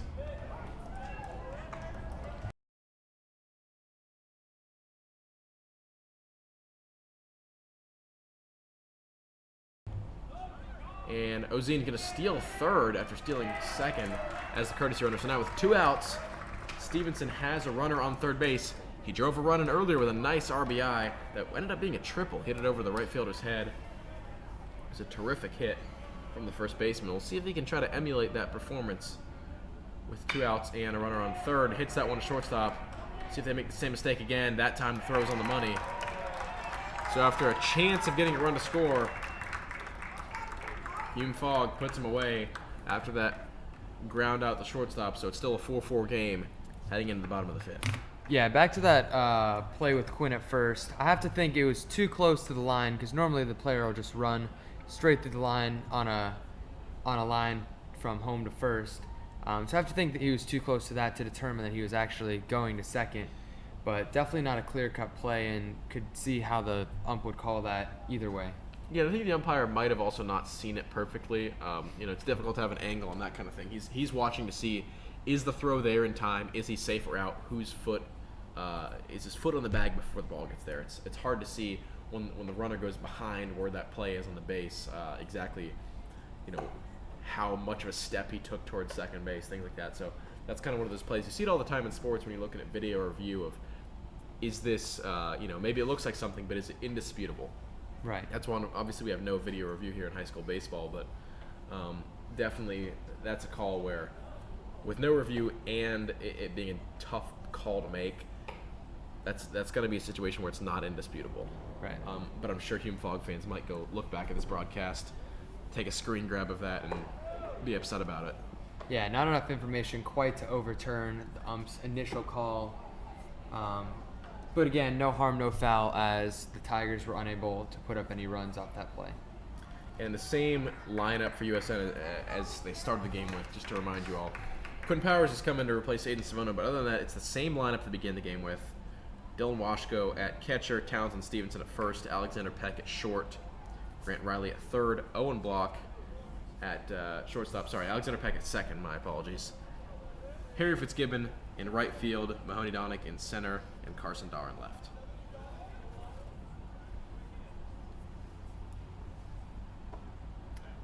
Pitch inside, called for a ball. This is Lawton High, the catcher for Hume-Fogg, at the dish.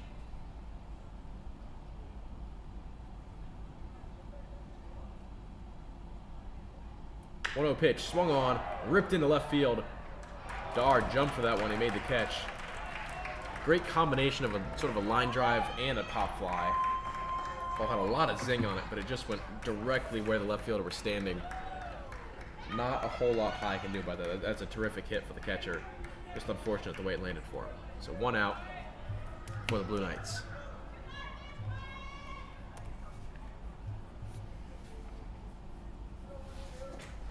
Yeah, that one's hard to read. Fortunately, Darr was in the right position there. But again, you're up a little bit. You got to backtrack. But hot coming off the bat. Not sure whether it's going to be a ground or a pop fly. So, well judged. Wyatt Bass out at the plate now for Hume-Fogg. He swung and missed to that first pitch, so we're dealing with an 0-1 count. The 0-1 pitch, swung on, Grounded to shortstop. Owen Block is there.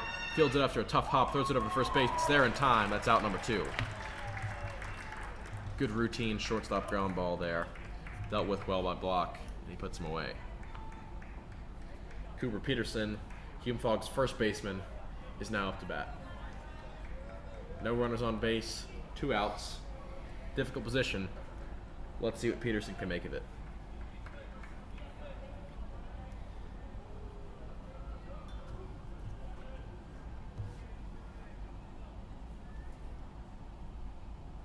First pitch, outside and low. Will be ball number 1.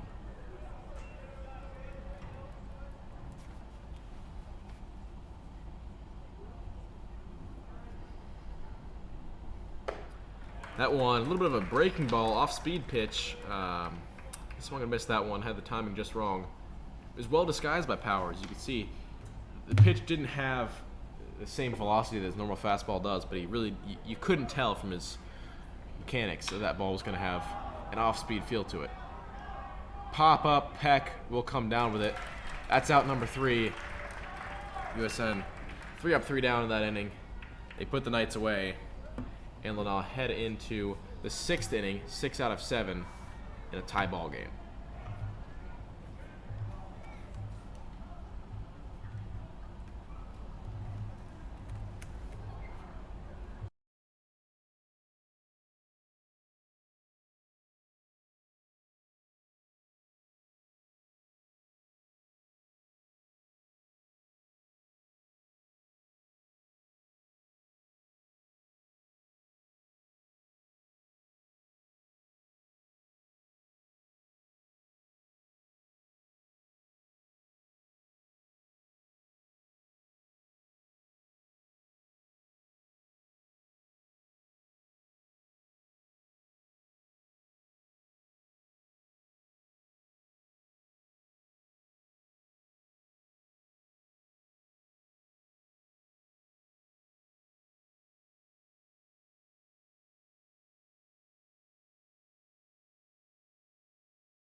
Dylan Washko at the plate. First pitch, high and outside, will be ball 1. They still have Francesco Messina pitching here as the reliever who took the place of Cooper Boyd. This is, I believe, his 3rd inning of the game. That one in a similar spot, a little bit lower. That's strike number 1, 1-1 count.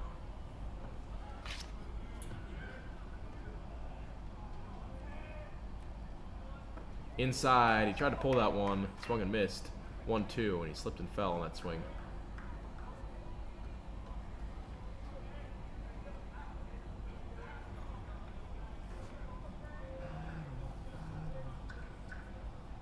Here's the 1-2 pitch. Breaking ball just outside. That one looked like it could have been a strike, but when it broke, it just landed too far outside of the strike zone. It's a 2-2 count.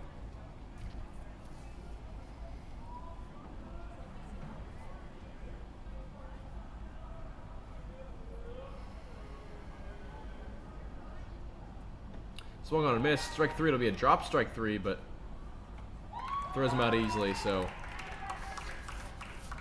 I've seen kind of an abnormal number of drop third strikes in this game. I believe that's the 3rd one we've seen so far. The first 2, it was Washko who was throwing them out. This time it's Washko who gets thrown out, and now Harry Fitzgibbon steps up to the plate. Yeah, Messina's definitely feeling confident in that breaking ball. Threw it again on 2-2. Kind of mixing up the looks between what appears to be a curveball and a slider. So definitely valuable to have those in his arsenal, but using them well. Yeah, there's a infield pop fly from Fitzgibbon, which will be out number 2. So now bottom of the order, it's Carson Dar, who will get his 3rd at-bat of the game.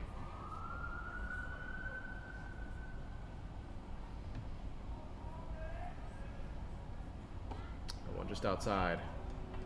0-1, or 1-0, excuse me.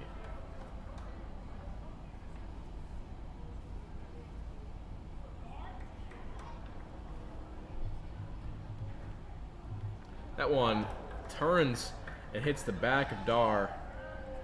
That one hurts. He'll be happy to get the base, though. Smart technique. Gets the bat out of the way, turns his back. Always better to get it hit in the back than the front. So with 2 outs now, there's a runner on second base, or on first base, excuse me. And Grant Riley comes up to the plate. I don't know if you could hear, but Hume-Fogg coaches were yelling, "Watch the bunt." Multiple times throughout this game, Riley has squared around for a bunt. He never actually has committed to a bunt. And there's a strike right down the middle. It should be ruled as a ball. I thought that one was going to be a perfect strike. Looks like it was a little bit lower than I had judged it. So it's 1-0. Yeah, so far this game, Grant has walked twice and struck out looking, but definitely still getting on base. That's what especially he was known for last year in his freshman year, was getting on base. But this one's ripped. Great hit from Grant Riley into left center field. It'll get over, or it won't quite get over the head of the center fielder, but you're trying to score. Dar nearly thought about going home. Now he is going to go home. He's going to have to commit to it. It'll get there in time. Would you believe it? The throw goes wide over the head of the catcher. So now what would typically be a double, I would call that a double 1-base error. And that gets him on third base. That's a great hit from Grant Riley. Terrific RBI. A little bit of indecision from the freshman Dar there on whether or not he was going to go home. Eventually he was far enough off the base. He had gotten close enough to home. He had to commit. He did commit. Made the right decision. Scores the run for USN and gives his team the 1-run lead. So now with 2 outs, Owen Block, one of the more reliable hitters on the team, has a runner on third base, could potentially extend this lead. That strike was, it looked like that was a breaking ball. Would you agree, Eddie? I agree. Yeah, started high, dropped right into the strike zone. Yeah, a little bit outside, perfectly placed breaking balls, high and outside. Just it started outside of the strike zone, landed inside. Now it's an 0-2 count as Block fouls that ball off. Yeah, Block's been just a little bit off. Again, tipped that one off the edge of the bat, right back behind home plate, but hopefully he can line one up here. That one blocked by High.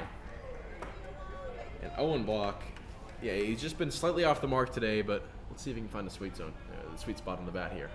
Again, not pitching today, but definitely USN's ace. Played really well, especially last year off the mound. Hard thrower. There's strike 3. There's that breaking ball we saw earlier. Yeah, I just didn't get the call. Messina painted the corner there, low and outside. Block's definitely not happy with that, but nah, nothing you can do about it. But USN gets a run out of that, back in the lead, heading into the bottom of the 6th. Yeah, if you're the hitter there, you're going to be frustrated with yourself, but that's a brilliantly placed pitch. There's not a lot he can do about it. Once he kind of made up his mind not to swing, all he could do is watch it land perfectly in the zone. Terrifically placed ball from the pitcher. That's brilliant from Messina. Now we head into the bottom of the 6th at the 5-4 USN lead, but this game is by no means decided. We got a whole nother inning to play after this. It's been a close one all game, and it remains close.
Here's Anthony Griffey at the plate for Hume-Fogg.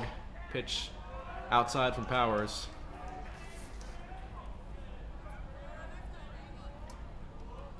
Griffey drove in those first two, or second and third runs for them with that single up the middle. Block takes his time, gets a throw there. Over to first base, gets the out. He had taken a couple steps with that ball. Looked like he might have not gotten it there in time, but he zips the ball over with the perfect accuracy. So it's out number 1.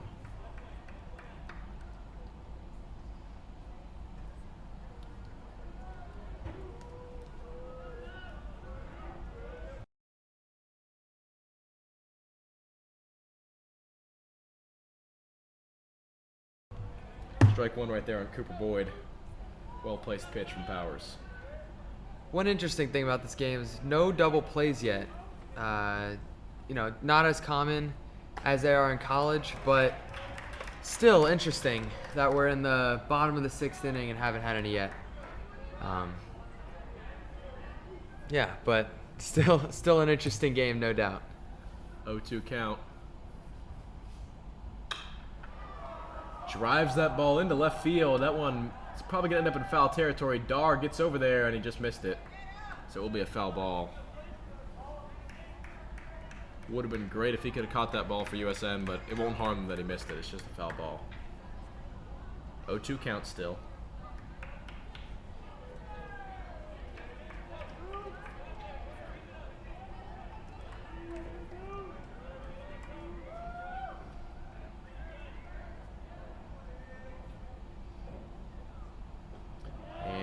Washko goes and tries to block that one up.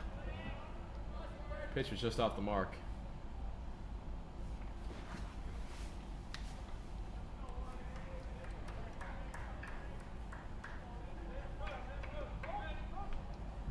One-two count, maybe looking for a curveball from Powers here. Yeah, I could definitely see him working a breaking ball in here. That one looked like a fastball to me. It's a shallow hit into right field. He finds the gap, so he'll get that single. Fitzgibbon got there. Not in time to make a catch, though. It's a difficult ball to get to. So now with 1 out, it's 1 runner on for Hume-Fogg. And Jack Ward steps up to the plate. But that was smart. I don't think he would have swung at that were it not a 1-2 count.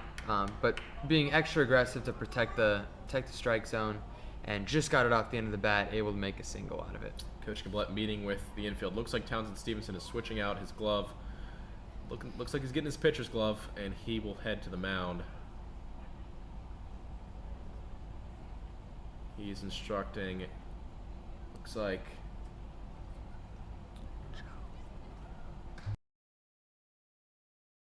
so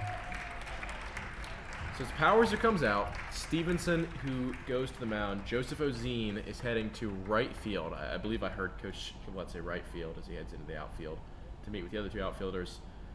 Donnick will go from center field to first base, it looks like, and Powers goes out of the game completely. For everybody else, it'll stay the same, so we're going to have Ozine in, looks like it'll be Ozine in right, Fitzgibbon looks like he's out of the game. Looks like Fitzgibbon's in center. Can't really tell. That's right, that is him in center. My apologies. Ozine in right, Fitzgibbon in center, Dar in left, Washko catching, Stevenson pitching, Donnick at first, Peck at second, Block at shortstop, and Riley at third. Yeah, Townsend struggled a little bit with his accuracy for a short time from the mound, but seems to have figured it out, throwing it well, at least in warm-ups. So definitely worked a lot in the offseason, and looks back to his old self. He's pitched for 4 1/3 innings this season across 2 games. So this will be the 3rd game he'll make an appearance on the mound.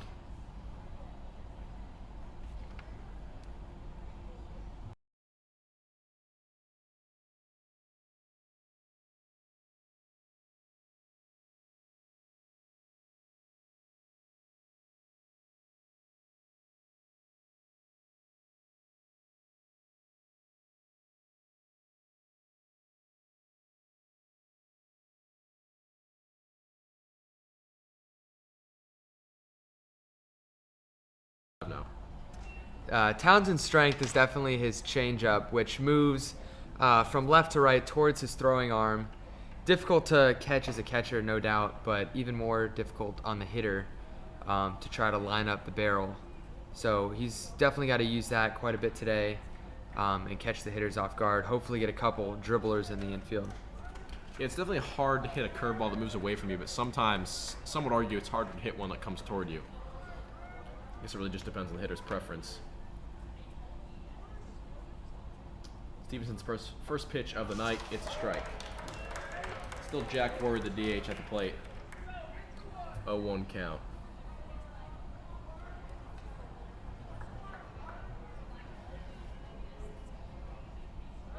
Yeah, looks like they'll be stealing second. Throw goes down, and is it there in time?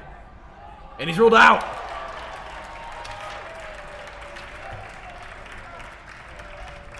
Cooper Boyd tried to steal second. Washko got it in time.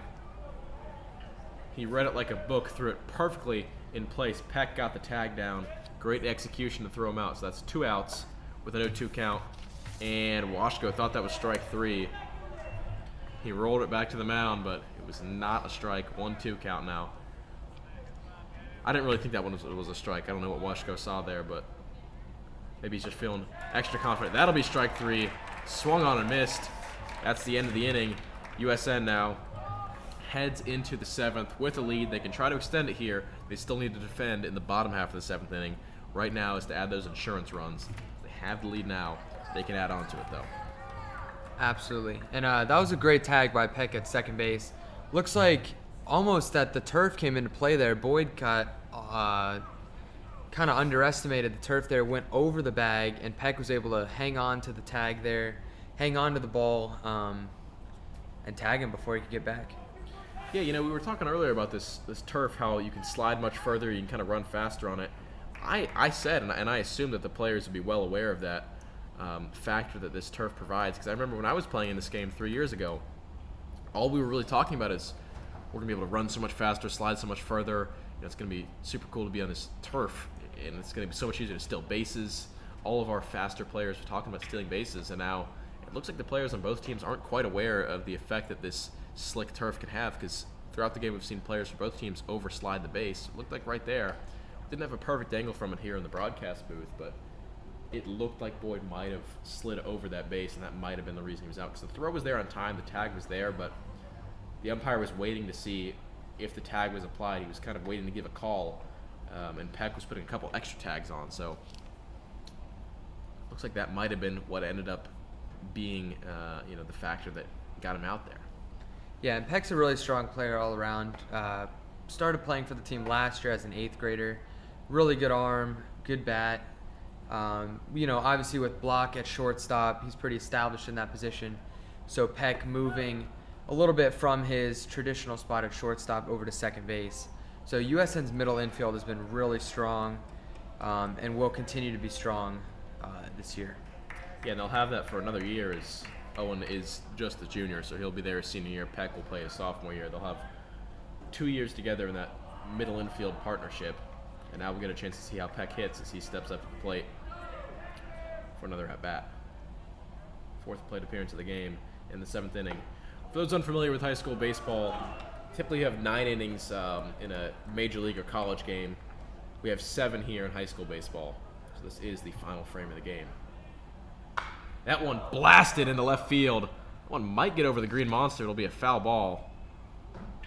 Hits off the window. That's a terrific hit from the freshman. Every day you see a freshman with that kind of bat power, but he really struck that one.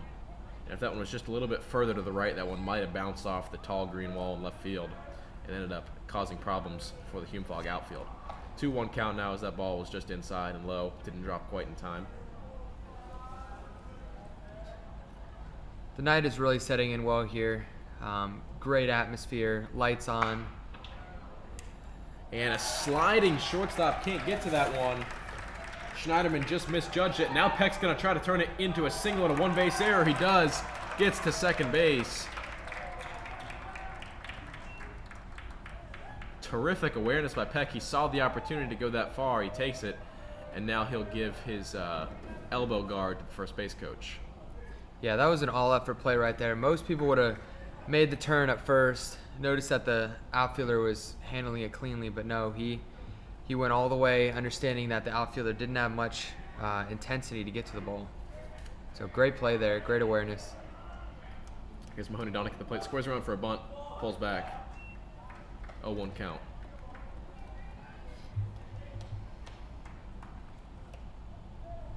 And as we get into Messina's third or fourth inning, looking to see any signs of fatigue that USN might be able to exploit. Getting a little loose with his pitch framing, and might lose some velocity as well. So USN definitely trying to take advantage of that, while the Tigers are throwing one of their fresher arms. Try to pick off, and it goes over his head. Peck's going to try to get to third base. A little bit of a risky play, but he gets there in time. Gets by the third baseman, but he will stay on third. So there, you were looking at Donick, who was squaring around a bunt 2 times in a row, and I was just about to note that in a situation where you have a pretty fast player at the plate in Donick, and you have a fast runner in Peck, with no outs, it's a perfect situation to bunt. Now you probably don't even need to bunt. You got the runner on third, you can try to drive him home with a hit to the outfield. The infield is caving in. We saw earlier USN got an RBI when the infield was playing in to try to potentially throw the runner out at home on a ground ball. The ground ball went through the gap between the shortstop and the third baseman.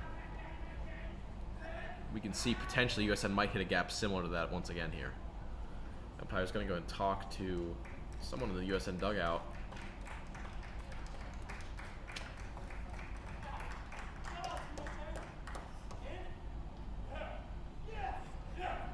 Must not have been happy with something they were saying in the dugout. That just gives Coach Gimblett time to talk with Donick. 2-1 count. Donick encouraging his teammates to get a little louder in the dugout. Yeah, that quick meeting with the ump almost reinvigorated the Tigers dugout. Not sure what he said to them. But yeah, in terms of a bunt here, I think it's just how many insurance runs Coach Gimblett feels the Tigers need. Mm-hmm. You could get another take a 2-run lead, but I think he's feeling confident in his hitter. And again, with the infield in, almost better just to try to leak one through the infield and have a better chance of Donick getting on base. Yeah, full count here. If you're Coach Gimblett right there, you could have tried to bunt to try to get a guaranteed run from third, but I think he wants to take his chances on trying to get as many runs as possible. He picks up the walk there, so now it's a first and third situation with a fast runner at first. That could become a second and third situation pretty quickly. Joseph Ozine steps up to the plate. Yeah, and Joe's an interesting hitter here. Not the most power, but definitely a good contact hitter, and especially, played against him in summer ball. He's, obviously pinch run a couple times, super fast on the base path. So looking to, maybe get one through the infield or just beat one out to first. So he's an all-out hustle player. High pitch there. Donick with a big secondary lead. Didn't end up doing anything with it. And earlier we saw a fake pickoff. It was Messina who jumped off the rubber, looked back at Donick who dove, but I think it was really trying to see if Peck would take advantage of it and try to go home, potentially try to throw him out there and eliminate the threat from third base. 2 runners on, no outs, pitch inside, and Donick will steal second easily. He dives in, he really didn't need to. It was just a fake throw there from high, the catcher. So now 2 runners in scoring position, two ducks on the pond, as they like to say in baseball. No outs. This is about as good of a situation as you're going to get if you're Ozine. And this is about as dangerous as it gets for Hume-Fogg. No outs, chance to give up 2 runs when you're already down 1 late in a game. That means a lot for players and fans. There's a strike. Well-placed pitch, 2-0 count. He can afford to give away that strike, Ozine, but, that's a tough pitch to watch, because that's the kind of pitch a batter loves. That ball is low, so it's 3-1 now. Hitters count for the sophomore.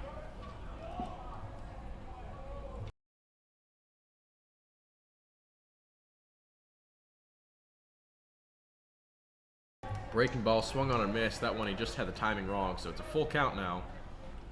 Still no outs. Swung on and missed another breaking ball. You can tell Messina has that confidence, and now Townsend Stevenson, the pitcher who had a big RBI earlier into right field, steps up to the plate with a chance to drive 2 runs home.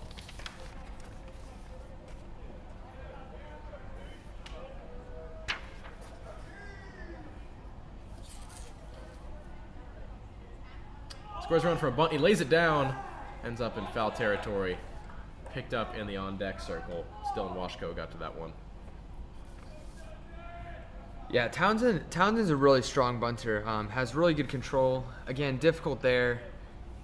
Didn't quite get the contact he was looking for. But he's a really strong bunter, and I think, that's part of what Gimblett was. Yep. Suicide squeeze there. Townsend bunts, throws over the first baseman's head. He's going to get to the second now and 2-run score. That was the kind of play where USN is just trying to get 1 guaranteed run by stealing home and bunting. They get 2 on a missed throw. That's a pretty routine play in the Hume-Fogg infield. Completely missed it, just lost focus it seemed. And Stevenson is now on second base after a terrifically executed bunt down the first baseline. 2-run score for USN. We're now looking at a 3-run lead for the Tigers in the final frame of this game. Interesting to see Stevenson. He's not getting a courtesy runner despite being the pitcher. Yeah, Breaking ball just high. Bunt control is less a factor on that play. Just trying to get it in play because you have Peck and Donick running around the bases there. There's a drive into left field. He's not going to get to it in time. Looked like it was, it's just foul. That one is nearly in fair territory. Still, nonetheless, well executed. Coach Gimblett knew the play he was looking for, and they got it. And now USN has a 3-run lead.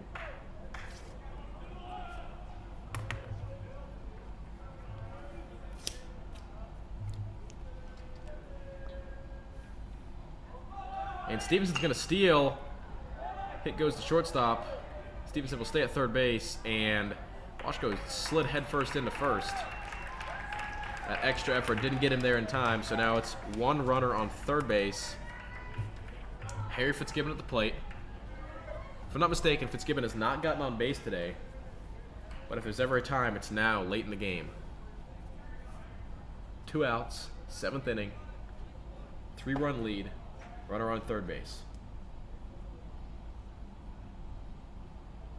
He steps off the rubber. Stevenson steps back to third base.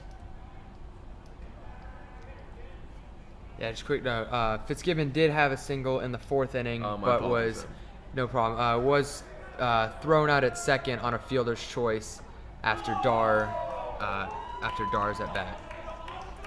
Swung and missed that at that one, so that'll be a strike for Fitzgibbon. But hopefully, he can bring Stevenson in. The ball's low, so we're looking at a 1-1 count now.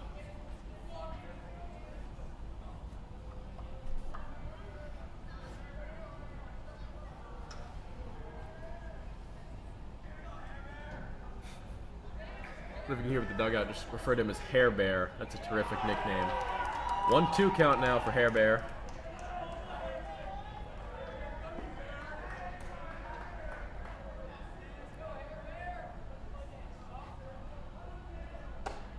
That one in the left-hand batter's box. 2-2 count.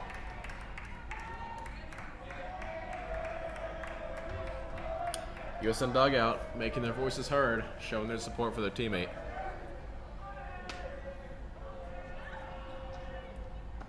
And that's a strike 3. That is a debatable call. That one was outside. Umpire liked it. Strike 3, so now we head to the bottom of the 7th. Hume-Fogg with a steep hill to climb. It's 3 runs with 1 inning to do it, but they've done it before. They scored 3 runs in the 1st inning, so this is not an unclimbable mountain for the Blue Knights. It'll be interesting to see who the pitcher is here. I would imagine it's going to be Stevenson again, but USN might bring in some sort of closer. We'll have to find out. Yeah, Stevenson looked strong inning before. 1, 2, 3. Partially because of the pick, throw, steal by Dylan. But nonetheless, looked really strong, and it looks like he's going to get the ball again. Yeah, Stevenson will head out to the mound. Terrific bunt. Got 2 RBIs on 1 bunt and got all the way to the 2nd. nearly ended up scoring while he was on third base. This could be a great way to close out the game for Stevenson to get those 2 runs to score on a great bunt and then potentially close it out in this last inning.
Bottom of the 7th inning, no 7th inning stretch here. It's the final frame of the game.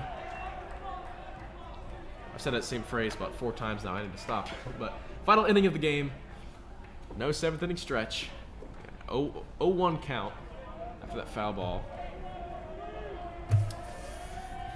Messina's at the plate. Messina's been pitching for the last 4 innings. Now he'll try to help his team from the plate. Grounder to second base. Peck throws him out. Donnick catches it just in time.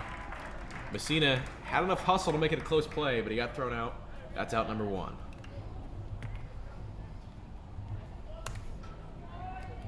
That's what you like to get done. Short and sweet. 1 pitch.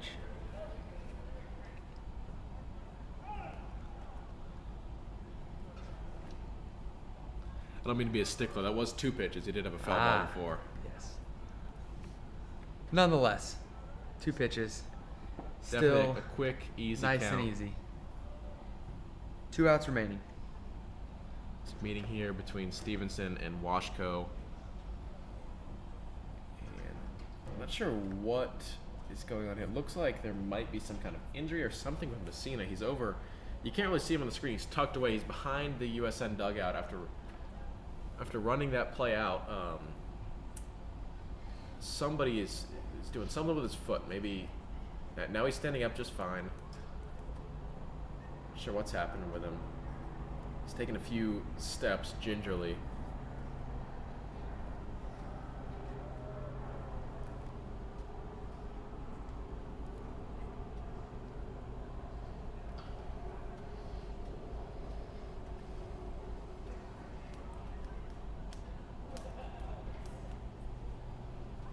Now he'll walk back. It looks like he's okay.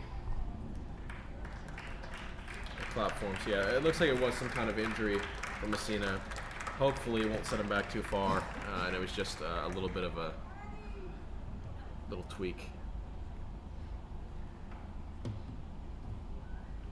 Hate to see that, especially late in the game. After playing a great game, he pitched well for his team. You hate to see a guy go through something like that.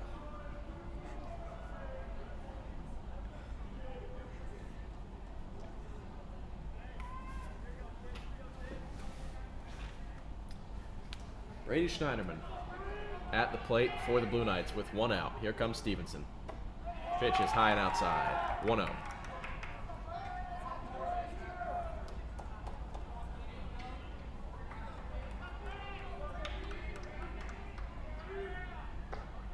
There's another strike right down the middle. Great pitch from Stevenson.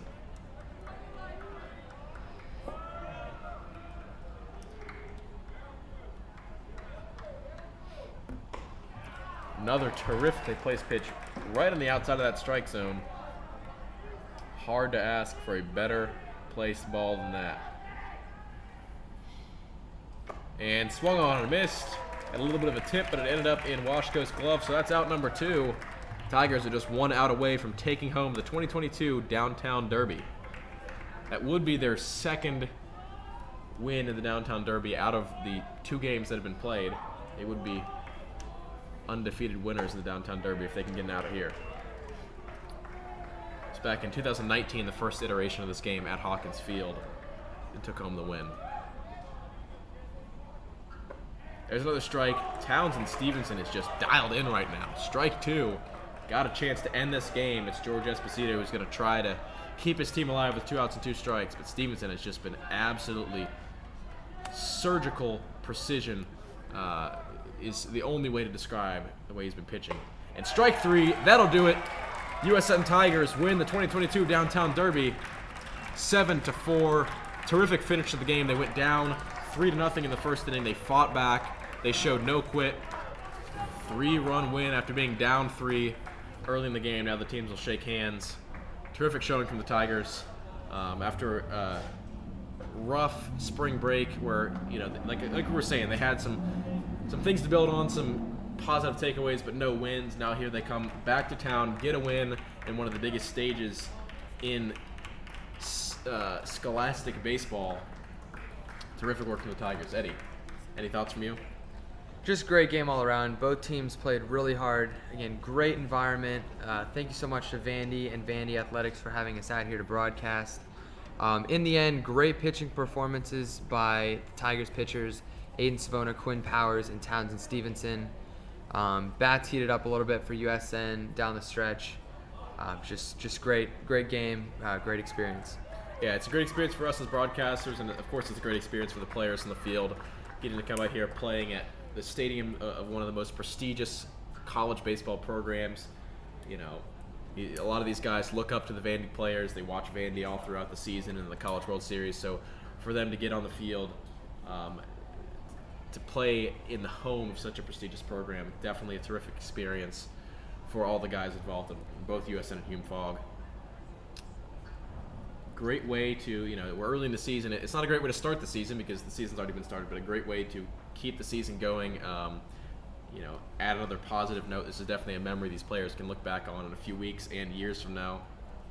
All around, great experience and a great result for the Tigers. Eddie, unless you have any final thoughts. I'm good. Again, great experience. Well done to the Tigers, and well fought by the Hume-Fogg Knights. All right, well, for Edward Crane, my name is Reed Murray. You've been watching USN Baseball on the USN Sports Network, and we'll see you next time.